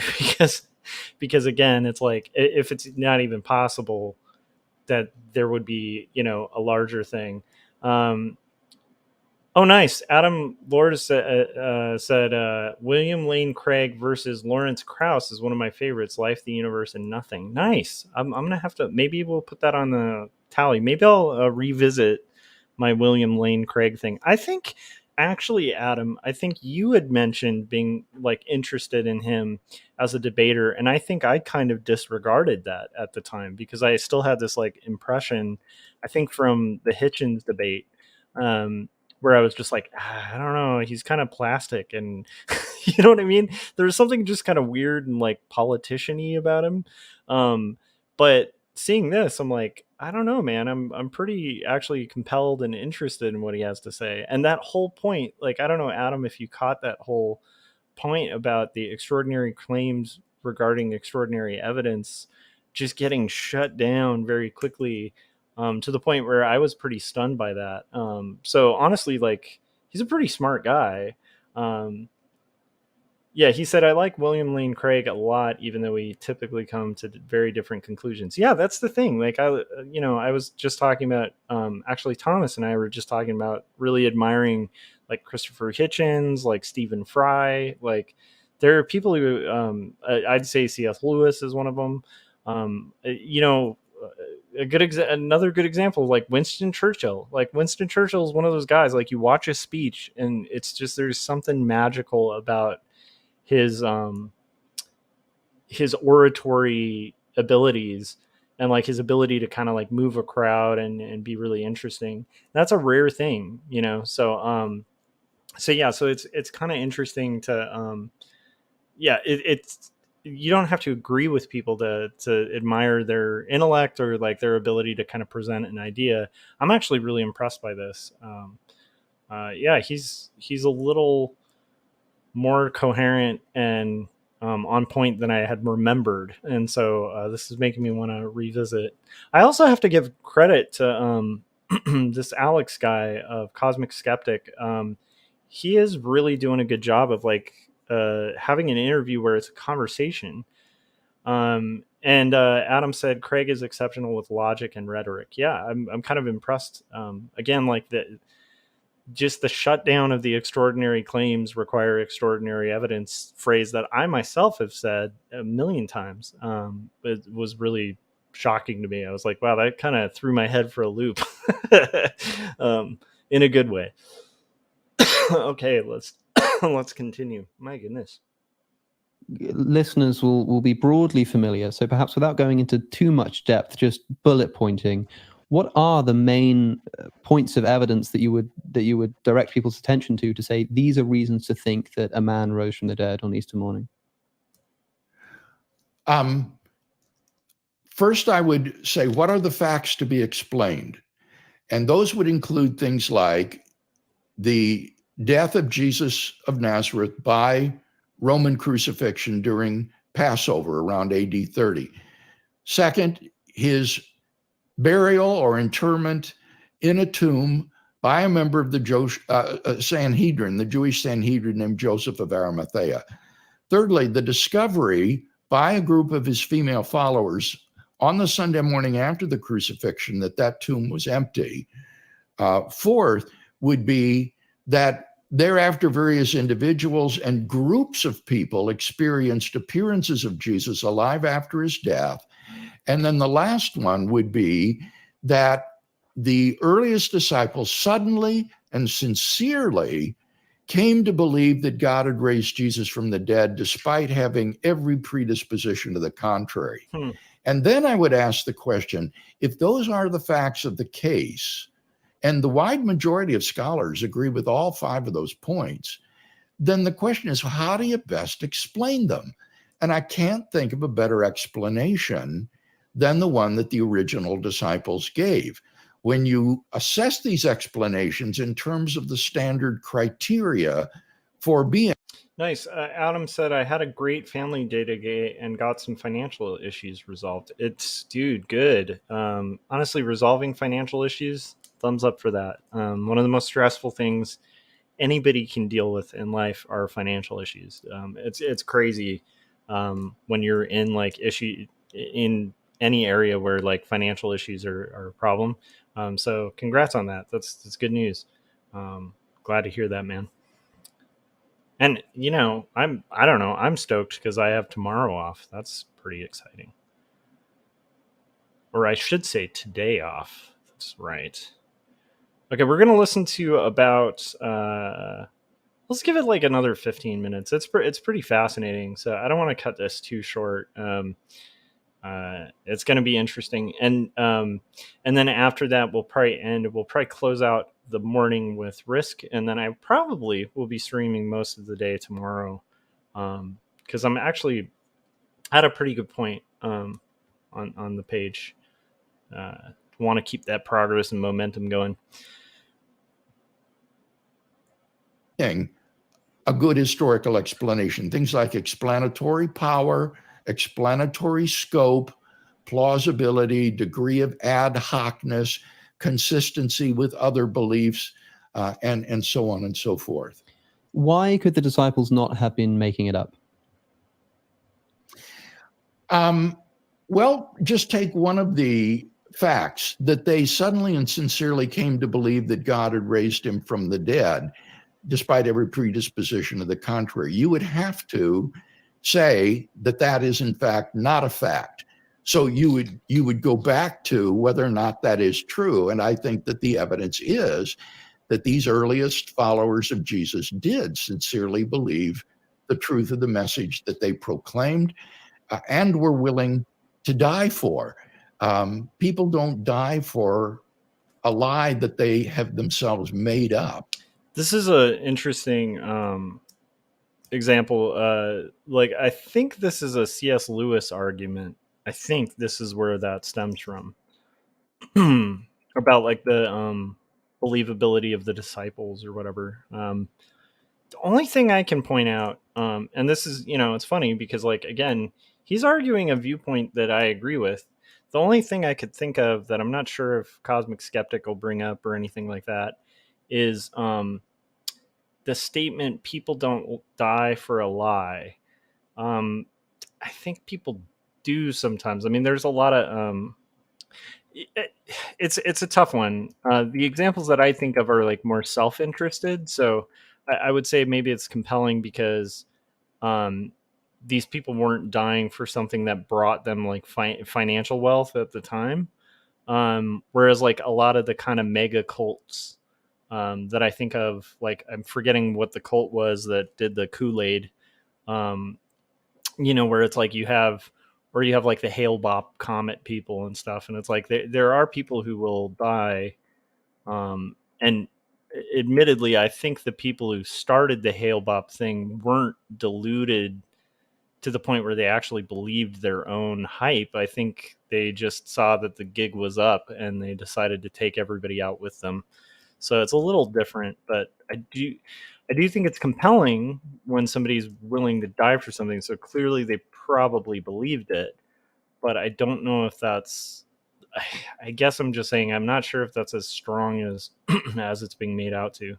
But maybe I'm misunderstanding that too. I mean, it is compelling evidence, but it's not, I don't know if I could say people don't die for something they know is a lie, because I think sometimes they do if there's a self-interested reason or if they've just given up. And so I think that it's very, very plausible that these earliest disciples sincerely believed this. Moreover, if they were making it up, they would never have invented something like the resurrection of Jesus. Ooh, that's a really good point. I wonder if he's going to get into the historicity of it. That's a really good point, actually. So if you imagine like the imagination of a person of the religious persuasion that was around at that time, the idea of the way they were kind of pitching the resurrection is just kind of off the wall. Like, it's just a weird thing that probably wouldn't have entered their imagination at the time. I'm curious. Let's hear him make this point. I'm curious if that's where he's going. I'm sure it is. It's because, as I said, it is completely contrary to every predisposition they had in first century Judaism. Yep. In Judaism, the resurrection was never of an isolated person within human history. It was always a general resurrection of all the righteous dead after the end of the world. So the original disciples, confronted with Jesus' crucifixion and death, would not have come to make up a lie about his rising from the dead.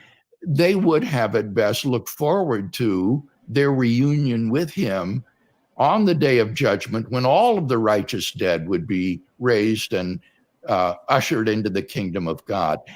I think that those who hold to a conspiracy theory are looking at history through a rear view mirror. Yeah, that's they a fair don't point. put themselves in the footsteps of these first century Jews and ask, what would they say after their Messiah was crucified? They would not say, oh, well, God raised him from the dead and he was Messiah after all, because that was completely contrary to Jewish belief. So as N.T. Wright, the prominent New Testament.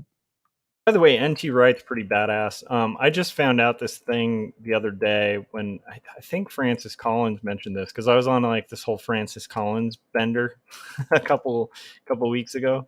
And it turns out Francis Collins like plays guitar with N.T. Wright. I was just thinking that's hilarious. I think they're like friends, and I thought that was kind of neat. I always find it interesting. Like, I always have this response when I find out that like people hang out together. I don't know if that makes sense. It's just kind of fun to hear. Like the whole Tolkien and C.S. Lewis friendship thing with like the ink, I think it was called the ink blots or whatever. That's like amazing stuff. Like, that's awesome. I love that idea of like these little art communities. You know what's fun to think, and this is something for all of us to think, is like maybe a couple of us like get real big in comics, right? And then people look back and they're like, man, there was this whole community, and like Adam Lore was a part of it, and Josh was a part of it, and like, and let's be fair, I think it's the Inklings. Yeah, you're right, Adam. But yeah, I mean, that would be amazing. And to be fair, it's probably going to be Scott. If any of us blow up, it's going to be Scott Circland. But imagine like some kind of, huge like thing in the like where people are like studying and they're like, that's so crazy that like Scott and Corey Kerr and all these guys used to hang out. Like, I think because I get geeked out by stuff like that. So it's fun to think of if that were, the shoe was on your foot with that kind of thing. Okay, let's continue. Scholar has rightly put it, if your favorite Messiah got himself crucified, you basically had two choices. You either go home or you get yourself a new Messiah. Yeah, that's a fair point. It would have been completely un-Jewish to say that God raised him from the dead and he was the Messiah after all. So I think the conspiracy theory contradicts both the sincerity of the first disciples, as evident from their willingness to suffer and die for what they preached, as well as for the anachronistic nature of the hypothesis that they made up this belief. What evidence? That's a really good point, because like the idea that it was made up, it's just a little like a lot of made up religions are very notable by like, measurable by the time they were made up, quite often if you look at a religion that's more transparently made up, and again, I'm not saying you couldn't make that claim about Christianity, but if you look at a religion that's more current, maybe more transparently, made up, you can look at it like historically, and it's like, oh, okay, well, they were making this up because, the belief system at the time in this area was this. This kind of thing was really common at the time. But like the whole idea of making that up that's a really good point. I think. We'll see, but to me that's a pretty compelling point. Like why, like I don't even think they would have had the framework at the time to kind of invent such a story, especially if their aim was to like deceive people. That's a really interesting point. Do we have about disciples being put to death for their beliefs? I know that in the Gospels themselves, or in the Bible, I believe only 2 disciples' deaths are recorded, one of which being the suicide of Judas, and the other being rightly, as you say, due to somebody being a Christian. But I wonder, is there a conversation to be had, for instance, about whether, do we know that had they recanted their belief, they would have been saved, for example, because it may have gotten to a point where nothing they could have said would have saved them. And so even if they were making it up, right, it may have been too late and they go to death anyway. Right. I don't think there's any way to know. But what we do know, I think, from the evidence of the New Testament is that these earliest Christian believers were willing to suffer incredibly in attestation to the truth of what they proclaimed. And some of them, at least, did die, and others were willing to die. And so I think that the sincerity of these earliest Christians is pretty indisputable. Okay, so people don't die for things they know to be false, but people do die for things that they mistakenly think are true but are in fact false. Fair point. So here's theory number 2. What if the disciples were simply mistaken in their belief that Jesus had risen from the dead? Perhaps a grief-induced hallucination or something of the sort. Yes. That's a better theory, I think. And unlike the conspiracy theory, the hallucination theory is one that still finds defenders today, whereas the conspiracy theory has been obsolete for well over 100 years. I think there are a number of problems with the hallucination theory. One that I've already alluded to: Jews did not believe in a resurrection of an isolated person within history. So if they were to project hallucinations of Jesus after his death, they would have projected hallucinations of Jesus glorified in heaven, in Abraham's bosom. This is where the righteous dead went to wait until the Ooh, resurrection that's at a the end really of the good world. point. But in that case, it wouldn't have led to belief in Jesus' resurrection, but rather belief in Jesus' assumption or translation into heaven. And in Jewish thinking, these are two very different categories. The assumption of a person is the snatching of that person out of the space-time world into heavenly realms, whereas a resurrection is the raising up of that dead person in the grave in the space-time universe to new life. And they proclaim not the assumption of Jesus, but the resurrection of Jesus. And therefore, I don't think hallucinations are have the adequate explanatory power to account for the belief in the resurrection. Moreover, the hallucination hypothesis doesn't say anything to explain the historicity of the empty tomb. The fact of Jesus' empty tomb was a publicly inspectable fact in Jerusalem, which anyone could verify, including the enemies of the disciples.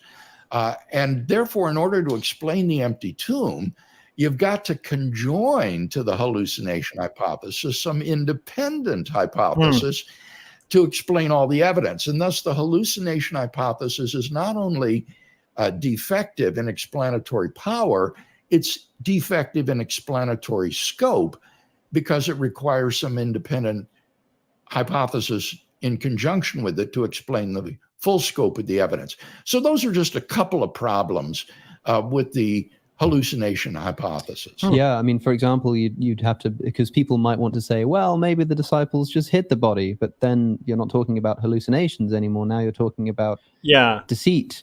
It's right. You're back to the conspiracy theory again, that they stole the body and then they lied about the resurrection appearances for some mysterious reason. And as I say, I think that hypothesis is just so implausible in light of the evidence sincerity of these men and women, guys.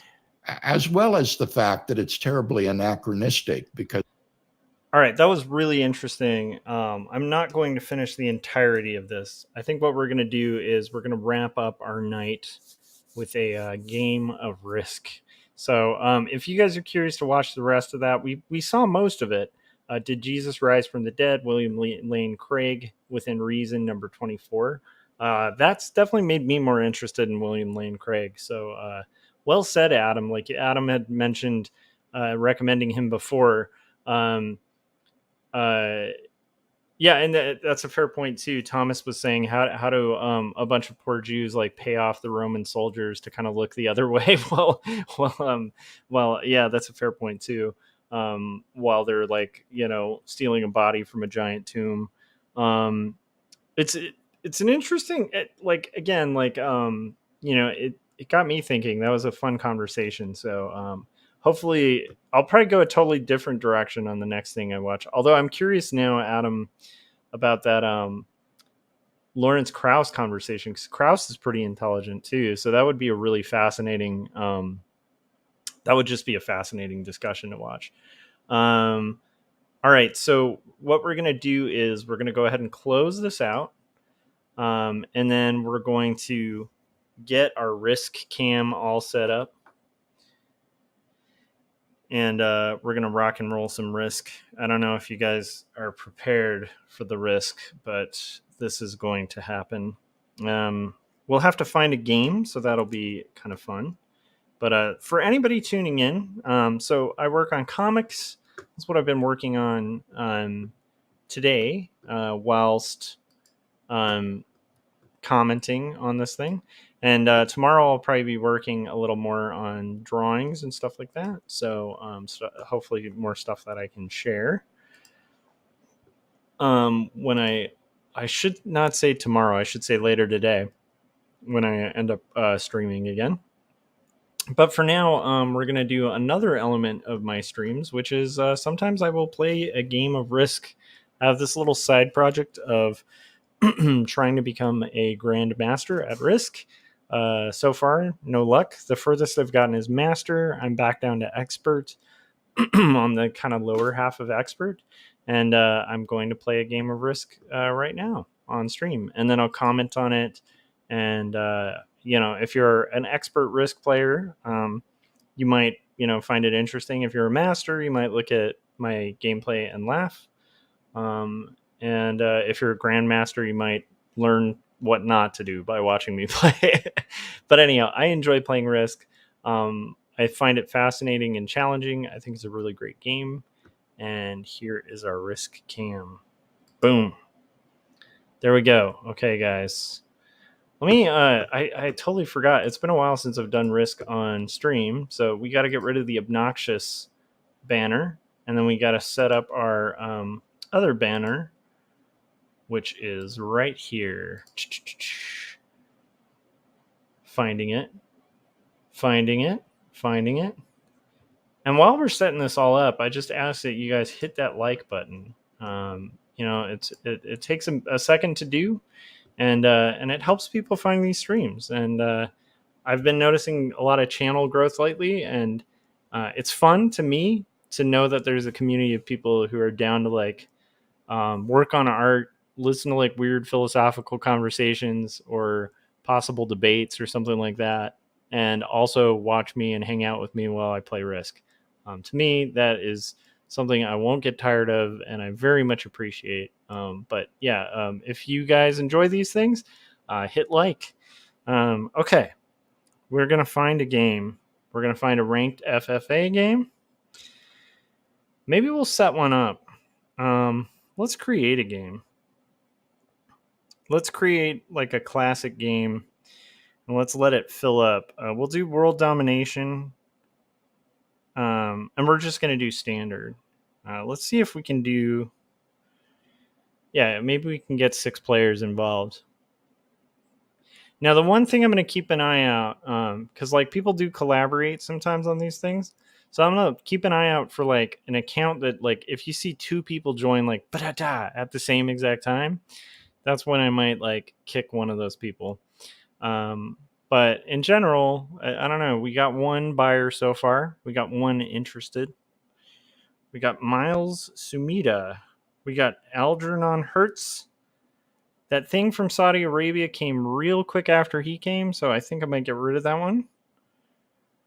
And we'll see if Algernon Hertz sticks around or if that was possibly his alt. Thomas says, oh, he took off because he's I can't use my alt. That's good. Let's see here. Thomas Adams said, and how... Okay, sorry. We already addressed that. We already addressed what you said. So we're waiting for the queue to fill up. This will take a little bit of time, but it will be well worth it. These games are awfully fun. I very much enjoy Risk. If we can't fill up... there we go. We got Simply Scylla. That seems good. General Then might be collaborating, but whatever. I don't think so. It's when they go bop, bop, at the same exact time where it feels like it's an alt account. What do we got? We got 2 left. 2 slots left to fill. Sergi MDR and 1 left to go. Okay. We're just going to take a risk and hope that these players can play in good faith. So we're going to play Classic Fixed. And basically just standard settings, Classic Fixed. And hope that we can get and secure some territory without pissing people off early on. So I'm going to talk about my thinking as I go. So I am in 4th position, which isn't too bad. I unfortunately am in the position to take Australia, which I don't think I want to take Australia because people get stupid for Australia, but I'm in a really good position to take Australia. If not, I probably will move towards Europe, potentially. Maybe make a slow play for Europe, but there's a lot of big numbers in Europe. So at this point, it looks like, like it or not, I might have to actually make a play for Australia, which, again, I kind of hate Australia. No Australia, no win is like a joke among more sophisticated risk players, because generally, like, people kill themselves for Australia in very stupid ways. I'm not seeing anybody make an absurdly stupid play for Australia. There's a lot in Australia, though. Like, it's going to cost a lot of troops to get there, but I'm in such a good position for it. I almost feel like I kind of have to.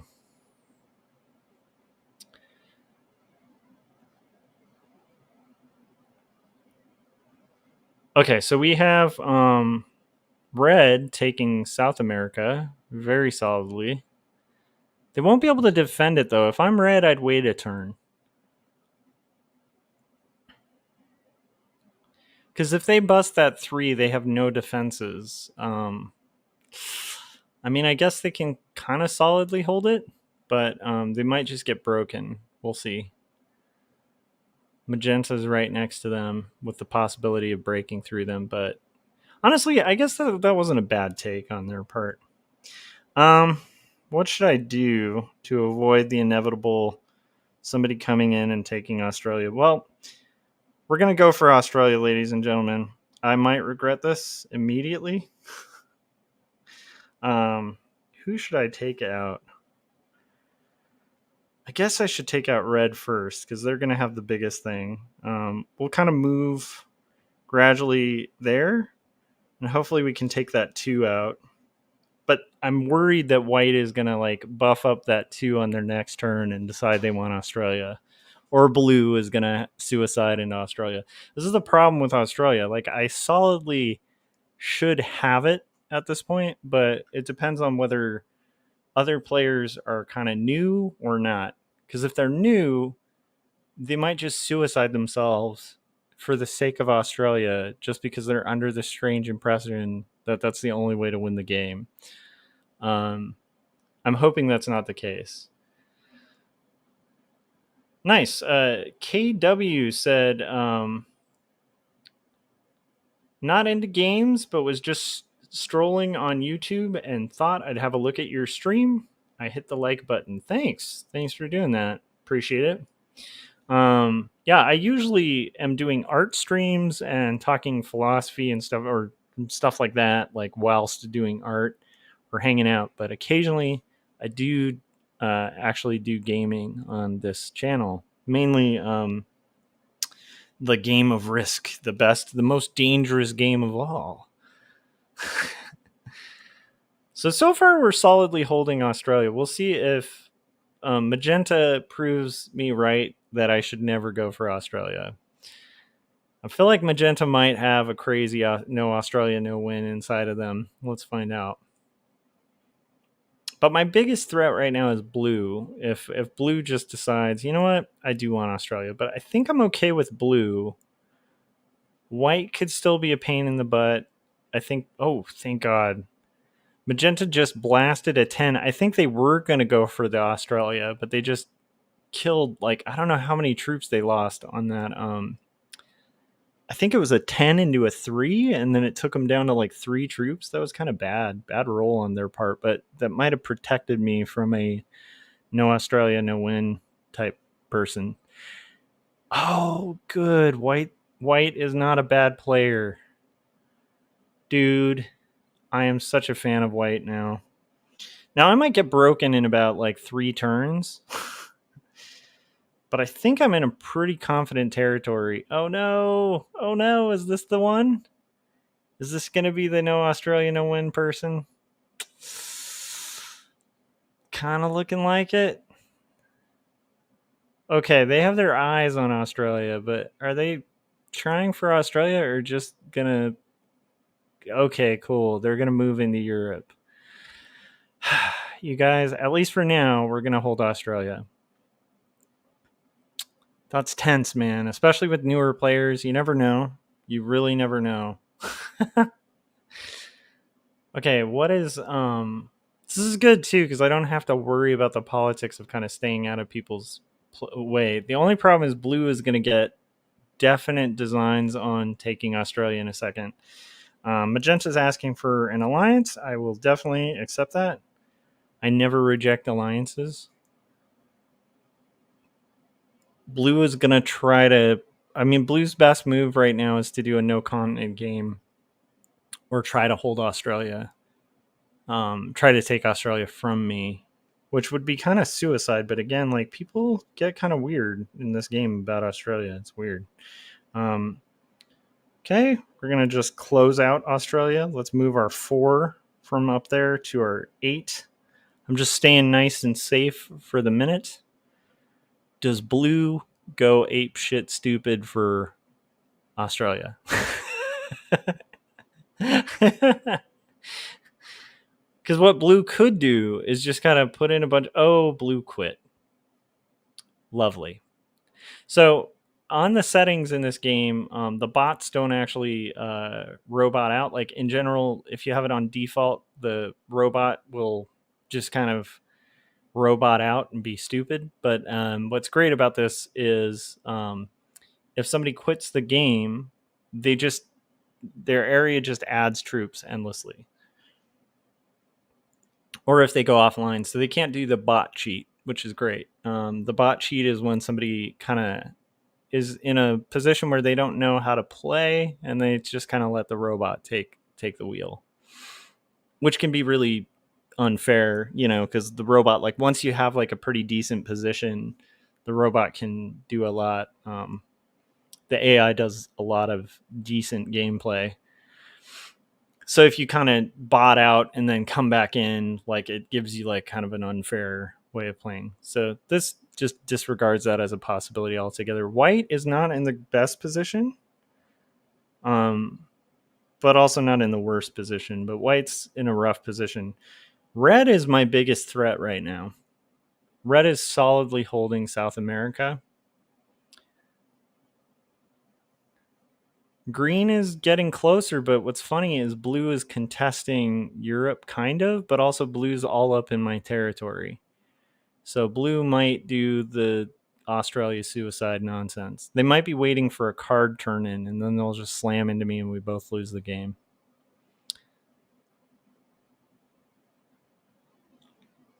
That's one of the tough things about Australia in this game. Like, again, people get really stupid for it. So let's say he waits for a card cash in and then slams into my troops. All that's going to do is open up like either green or magenta to come in and sweep up the win. Everybody is eating white. White right now is the fish. White only has 15 troops. I've been the fish before in this game. That's rough. That's basically when you're the weakest troop up there. But white also has 3 cards. Hopefully they get a cash in and they're still in the game. Red is interesting. I'm not sure what red's technique is here. What red is aiming for. I do know that, like, at this point, I pretty solidly hold Australia, but I'm just going to kind of solidify that just a little bit more. So let's do just get our card take. And let's just move that 7 to that 8. I don't feel comfortable to move up yet. Blue is definitely making a slow play for Australia, which is kind of unsettling. Because, again, if they make that play, they're going to... Oh, wait, never mind. I forgot. Blue already rage quit. That's beautiful. Because that actually just puts a lot of obstacles in the way of people coming and screwing with me. Unless blue comes back into the game. But they're offline currently. So that's good news. They aren't going to acquire cards. Nobody gets cards for killing blue, which is great. Those blue spots, though, are only going to increase. So I am at a point where I can mobilize and move up. We'll see if green does the no Australia, no win, too. Because they have 3 cards. So they could always cash in on that 6. And for some stupid reason, like, slam into my 3. Magenta is making a slow play for Africa, but they're pretty depleted at this point. It's going to be hard for them to hold that territory without it getting broken.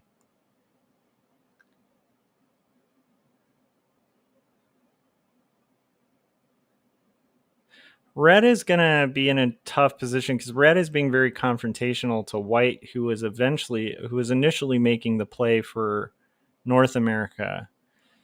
So by red putting that in there, it's kind of not fair to white.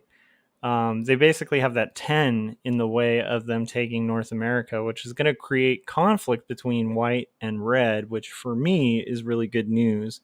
What you don't want to see is everybody on like in America and in Africa, if they're all coexisting and getting along, that's bad news for the Australia position.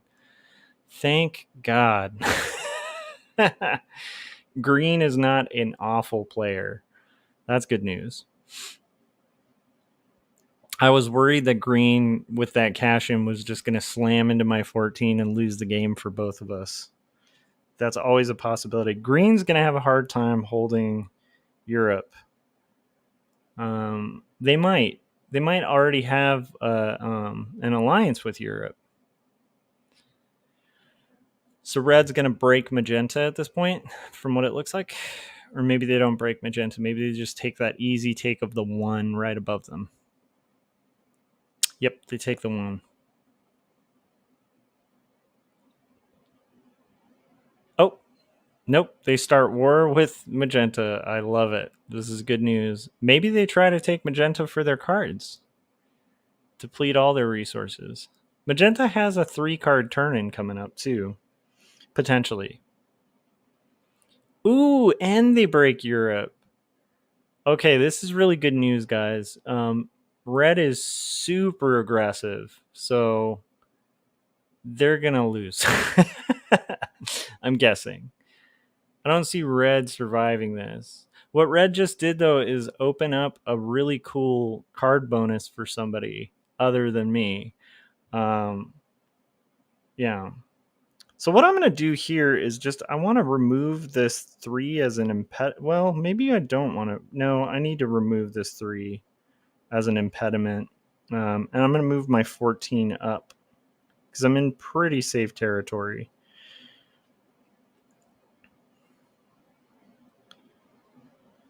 I don't have a card turn in. Oh, that's frustrating. So blue is going to get in my way a little bit. Like blue has quit the game. They're MIA. But that might get in my way. But I like that red's being so hostile and aggressive because it's going to open them up to the hostility of green and white and magenta. They're all going to hate red now. And that allows me to just kind of accrue size and grow.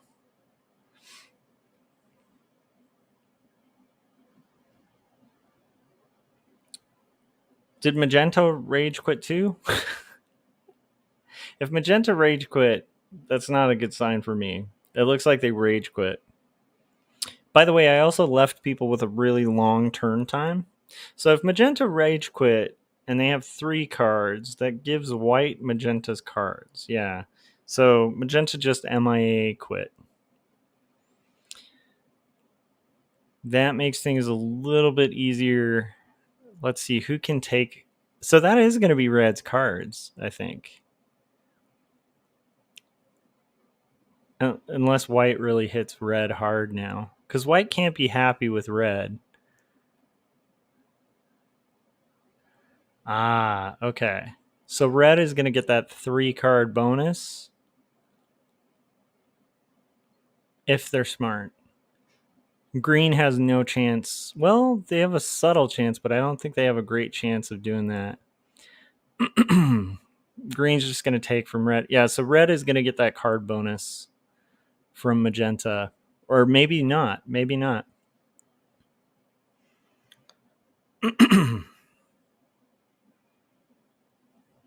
So we got 1 MIA player.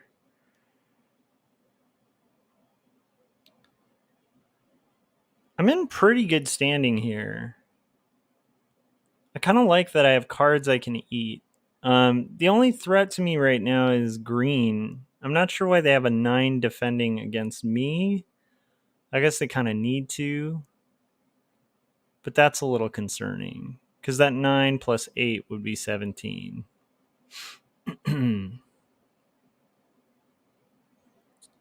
But like red is coming at them hard. Red just tried to break Europe. So I don't think I break Europe on my next turn for sure. And hopefully they don't come after me in turn. In fact, I kind of think I may not even want to hit their 1. I might instead want to hit red here.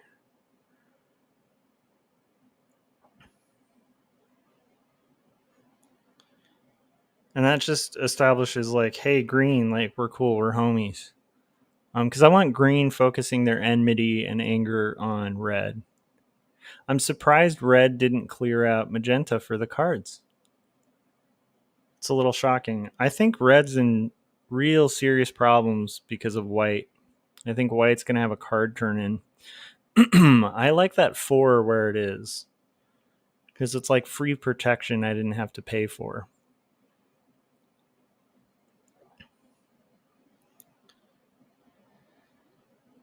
So if white plays this nice and slow, they're going to be in pretty good territory. Now, what is green going to do here? Are they going to start hostilities with me, or are they going to take red on as much as red has been consistently trying to break them?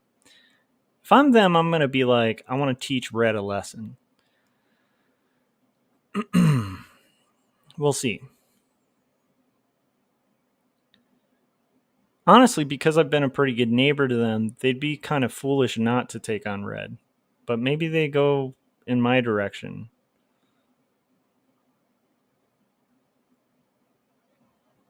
But you can see them actively considering that. They're like, should I go after red? Should I go after black? Ah, smart take. That 4 is dead anyway. They should use that to, yeah. Interesting. Who's going to clear out magenta? Like, somebody's got to take those cards. They're really tasty looking cards. Look at that. Green actually moved some troops from their fortified position. And that keeps us in good faith with each other. I'm going to have to hit their 1. But I'm going to go ahead and become homies with green if possible. Green, you and me, buddy. Yep. They accepted the request. Because basically I'm telling green, like, hey, I see red. They're an asshole. You know, let's be buddies. Oh, red was going to go for the cards, but sorry. Not going to happen, red. That was kind of lovely. Red just expended a bunch of troops for nothing. And they're in really dangerous territory because white wants North America, and they stupidly have left their 15 up there. Now, if they withdraw their 15, that's actually a really good move. Make some peace. Okay. So I'm going to go ahead and just start clearing out. I mean, dude,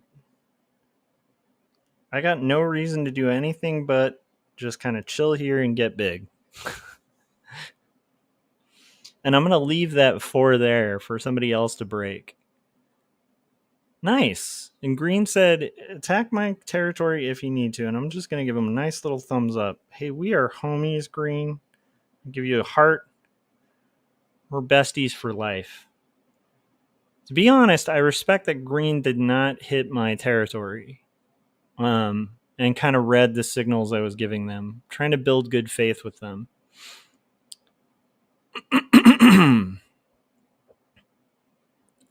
Now, I'm surprised that white didn't. I guess white can't take those cards. So they're in this weird position where they're giving a 3-card bonus if they. You know what? Who's going to be in position to take those cards?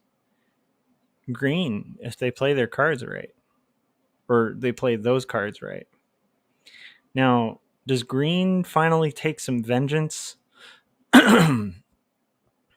Does green play the avenging angel and start taking it down, taking red down a notch? Oh, I should say attack my territory if you need to. Just keeping it cool, man. Like, you can hit me if you want to, but you should probably hit red. Especially because I said attack my territory if you want to, you know? Yeah, keep red mad. That's good.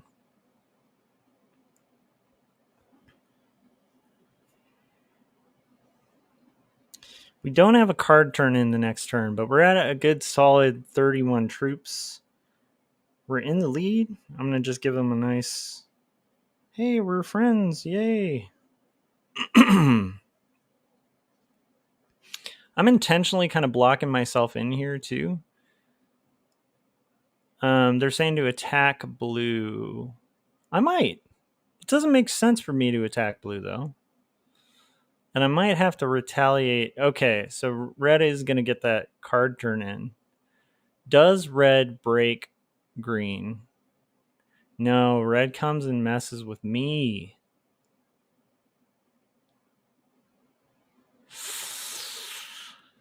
Red, I'm not a fan, dude. And they waste a crap load of troops to get there. Like, I have no idea what even the point of that was. Why?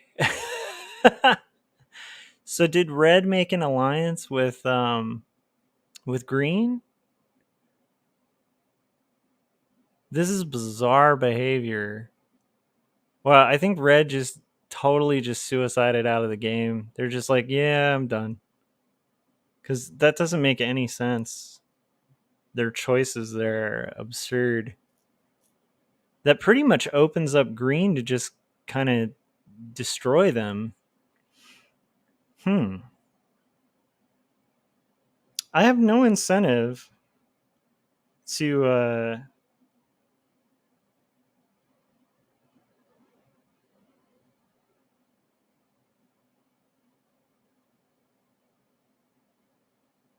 do I even want to take out that green? I don't need to pay the cost for that. They've already surrendered. I did attack red. They said attack red. I'm like, I am attacking red, dude. But see, white's going to do most of that attacking for me because red just depleted a bunch of their troops. Unless white's like collaborating with them or something.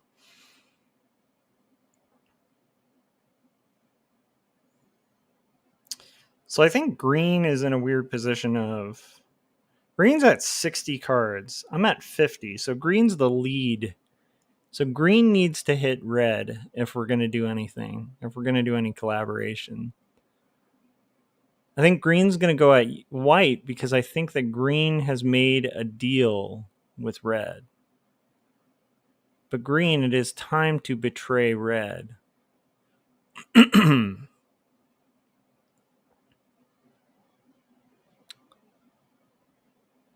Interesting. Okay. I'm finding this fascinating if they don't hit red. Because they're asking me to hit red. So they've made some kind of deal? I mean, because technically they could just go in there and break that 9 and call it a day for red. Like, you break red's 9, they're done. That's something you should do. Yes. Green's still my homie. I'm going to give him a thumbs up. Nicely done, green.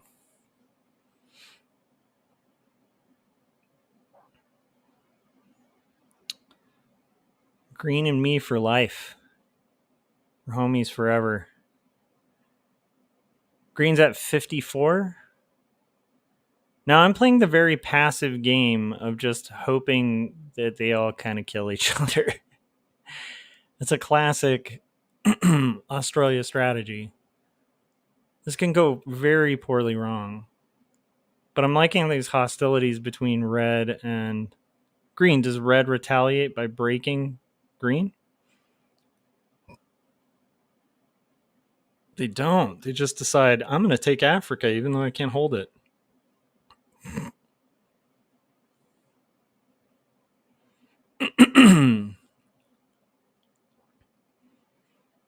Yeah, red's going to get destroyed pretty quick in this game.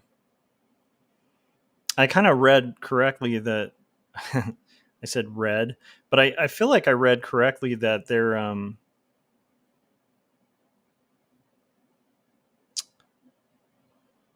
kind of a very aggressive player, and that's a hard thing to be in this game. White, I have no idea what they're doing. I think white needs to take a continent. Like, if you're going to take North America, you need to actually just break that 10 and take the hit. Yeah, because now they have 16 and 30 troops. They need to just break it. Boom. Go one step further. Yes. I'd stop there, though. Yeah. Nicely done, white. White solidly holds. Does green break white? White puts himself in position to start attacking me. I think it's called the most dangerous trap. If they can all cohesively get along, they can do that to Australia. The most dangerous trap, where they kind of wedge me in and I can't collect cards. But everybody's taking it out on red because red was a piece of shit. This is one example of like why you want to be nice in this game. Play nice. Okay, I'm now the lead at the table, and I'm trying to see who I should proactively go at. I have a pretty good card turn-in coming up. Red has 13. Can I get red? Can I take red? Red has 3 cards.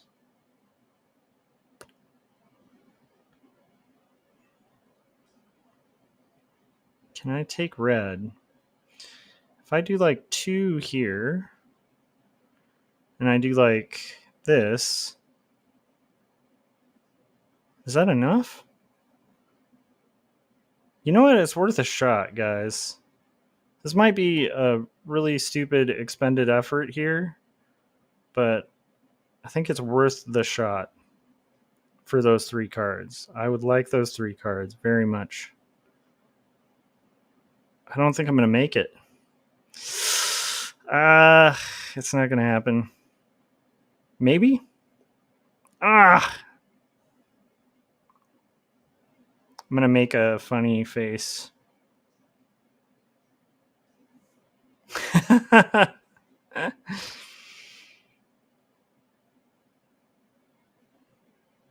So I just handed white 3 cards for nothing.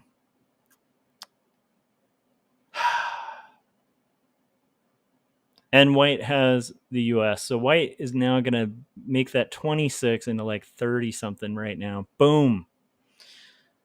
But actually, that's kind of good because now it's me and green versus white. White is now the dominant player. White has an alliance with green. Undeniably. Green's going to come at me. They're not going to break white. They should break white. Because if you don't break white, next turn white is going to completely destroy your universe. So green has like a really interesting conundrum here of like, you can break my territories. I'll even tell him like, you can attack my territory if you need to, you know? But I mean, dude, green needs to hit white. Like if green doesn't hit white at this point, the game is up. Like white gets this game. Like they need to move their 12 onto that 1. And I know that sucks because that's going to bring that 23 into their territory. Yeah, see, they're allies. Green, not so cool, dude. Not so cool. Oh man. I mean, you're gonna die, dude. Oh, it sucks because like green has less troops than me, so I think green goes next. I think green is dead next. I mean, there's no question. Because yeah, they're going to be accruing 11 troops per turn. So green is playing for second at this point, which is kind of unfortunate. because white is just going to dominate this game. So do I have to go at green? I think I need to tell them, like, you need to attack white, dude. You kind of have to. Like, if you don't attack white, this game's done. I'm not in position to attack white. You have a 12 right next to their 1. You kind of have to, dude. If not, I'm going to have to start coming at you.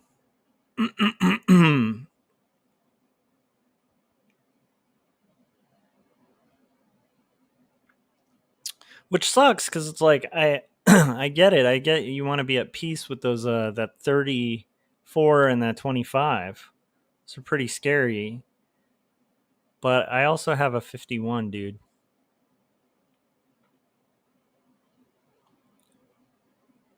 Which isn't going to mean anything next turn. Next turn, we're all dead. You have to hit white if you want to play this to win. Green doesn't want to play to win. Green's playing in hopes that that white just okay. You know what? I'm gonna have to hit you, dude, because I just that's what I had to do. And I should have taken a card first. But I'm just going to have to hit green until white comes and wipes me out. That's unfortunate. Yep, I'm dead. Funny they took out blue. I don't know what the purpose of that was. That makes me think maybe I'm still around. But, like, you need to attack white. You have to, dude. You stupid moron.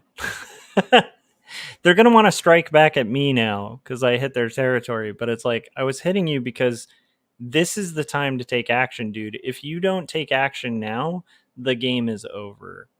It's very frustrating to have a player like this. I get that I'm playing like the whole, I'm playing a turtle strategy. But you're in Europe. You can't do turtle strategy there, dude.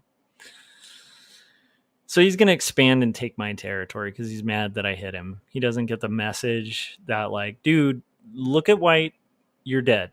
You're dead. Like, if you don't attack white, you're dead. That's unfortunate. That's really unfortunate. All right, my dude. I mean... that is so absolutely irritating.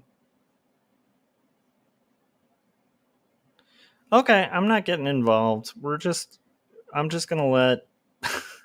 I don't understand why would you let white just accrue 15 troops per turn? It's very frustrating. And I think they're just going to kind of chill there.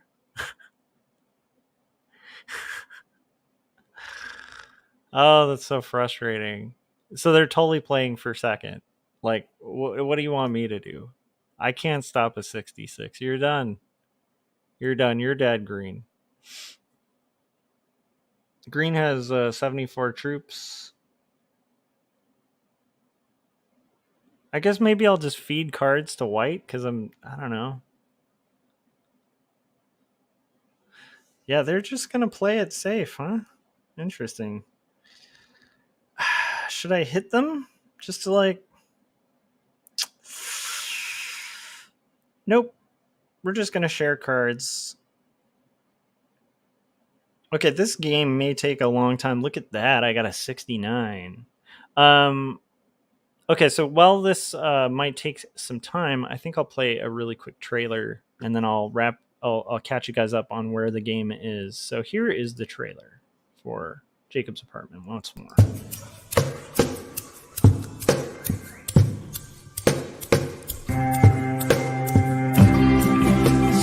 Clearly it seems that only in dreams can we be these things we've seen and walk around breathing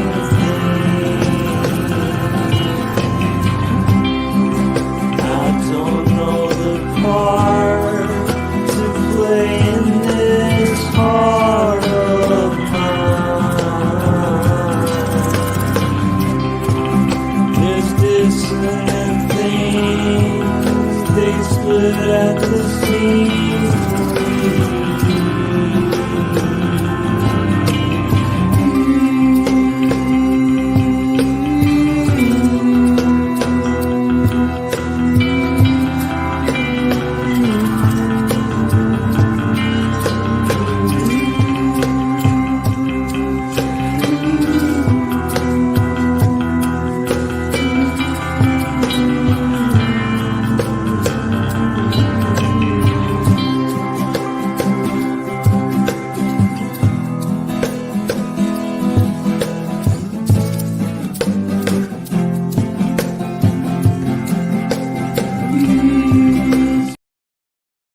So it's the most passive Europe ever. They're allowing white to accrue 12 troops per turn.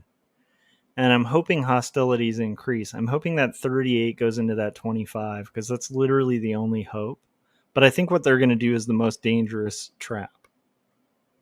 So at this point, they're basically saying, look, white, we're homies. I'm going to hold. Yep. So this is the most dangerous trap. Like basically forcing me in the Australia position to have to make a choice. The thing is, how long can these guys get along? If that 99, which will soon be 100 and something, allows me to... yeah, this is a really tough position. So they're going to edge closer and closer to me to where I can't take territory. But I could break white. But I'm not going to break white because I want white to break... I want white to break green. Now, that's a risky proposition because now white has 111 troops and can easily take me off the map. However, if they do that, yeah, see, that's the better choice. That's what you get, green. You don't make a deal with the devil. That is what I was hoping would happen. I think green is gone from the game. We're going to possibly take second place. We're in position to potentially take more than second place, though. But the problem is they're going to accrue that many cards, like for having 4 different continents. And they're in a pretty solid position. What they should do right now is just slam into my 89. If they want to win this game, actually slamming into my 89 would be a pretty good call. They still have a pretty good potential to win this game, but wow, white is a really good player. I got to give them credit. That was expertly played. Green, again, like, I don't know if they saw the cards, but it's like, dude, you can't remain passive as Europe in that position, dude. Like, unless you're playing with a really good player. They said, well played, good luck. They know it's close. It's going to be tight. My only hope here is to break as much territory as I can. So what I'm going to try to do is take the big continents. And then move my 89 into attack position. And just hope I have good rolls, because this is, yeah, see, I can't even break. So the only thing I can do is just, I have to give up. Yeah, I've probably lost this game. They have 20, 50, 60, 77. Yeah, they're going to take that 77, slam it into me. Ooh, this is brutal, guys. And they have 4 cards, so I think I lose this game. But I'm going to say well played and say good game. They don't have a card turn in? Oh, man. Okay. This is going to get really interesting. Oh, yeah. I'm dead. Yep. Yeah. So we came in second. It's a shame that green never hit white. But I'm glad I kind of held. Like my temptation was to attack green. If I had hit green hard, green would like suicide into me. So I think we played it as best as we could. They're saying good luck with one troop. There's no way. One versus, yeah, we're dead, guys. I want to give him a. Let me see if I can. I'm definitely dead. Should I slam the 4 into the 10? You know what? Let's make it quick and slam the 4 into the 10 just for the hell of it. I'll say good game and phase. Yeah, because I'm dead. That was a good game. That was actually a really, really, I'll say, well played. It's kind of too bad. It's too bad green didn't get a little more contentious. I could have had that game, but I did play a very passive game myself. But you can be passive in Australia. You can't. Okay, there you go. So we got defeated by a master. That makes a lot of sense. And like you notice, green was a novice, so they were actually playing pretty well from a novice position. But yeah, like as a novice, it's like, dude, when you're in Europe, you have to be active, especially against like if somebody's taken North America, South America. So that wasn't bad. Yeah. So we'll go ahead and take a look, and it's like, there we go. We still retained our expert status. We had a fun game of Risk. We came in second. I feel like we played Australia okay. We didn't play it the most. I didn't play an aggressive Australia, but I think I read it right. I could have been a little more aggressive. I could have probably broken white, but again, that's a tense situation when you have green and white. If I had broken white, then white would have potentially broken me before green. So, but they made that was really masterfully played. So I'm not surprised that they're a master. All right, guys, that's going to do it. Thanks to everybody who's tuned in to this stream. Let's go back to our full camera. And I really appreciate you guys. It makes my day that I can do art and Risk and all sorts of fun things. And you guys are here to hang out and provide encouragement and all sorts of stuff. And also commentary on interesting stuff. I feel like we learned some really fun stuff. So stay tuned. Later today, I will be streaming much more. And so make sure you're subscribed and that you've hit that bell so you get notifications when we're about to go live. And I will see you guys on the next live stream. I should be working on comics most of tomorrow, because tomorrow is a holiday, which means comic time. So thanks. I'll see you guys later. Bye.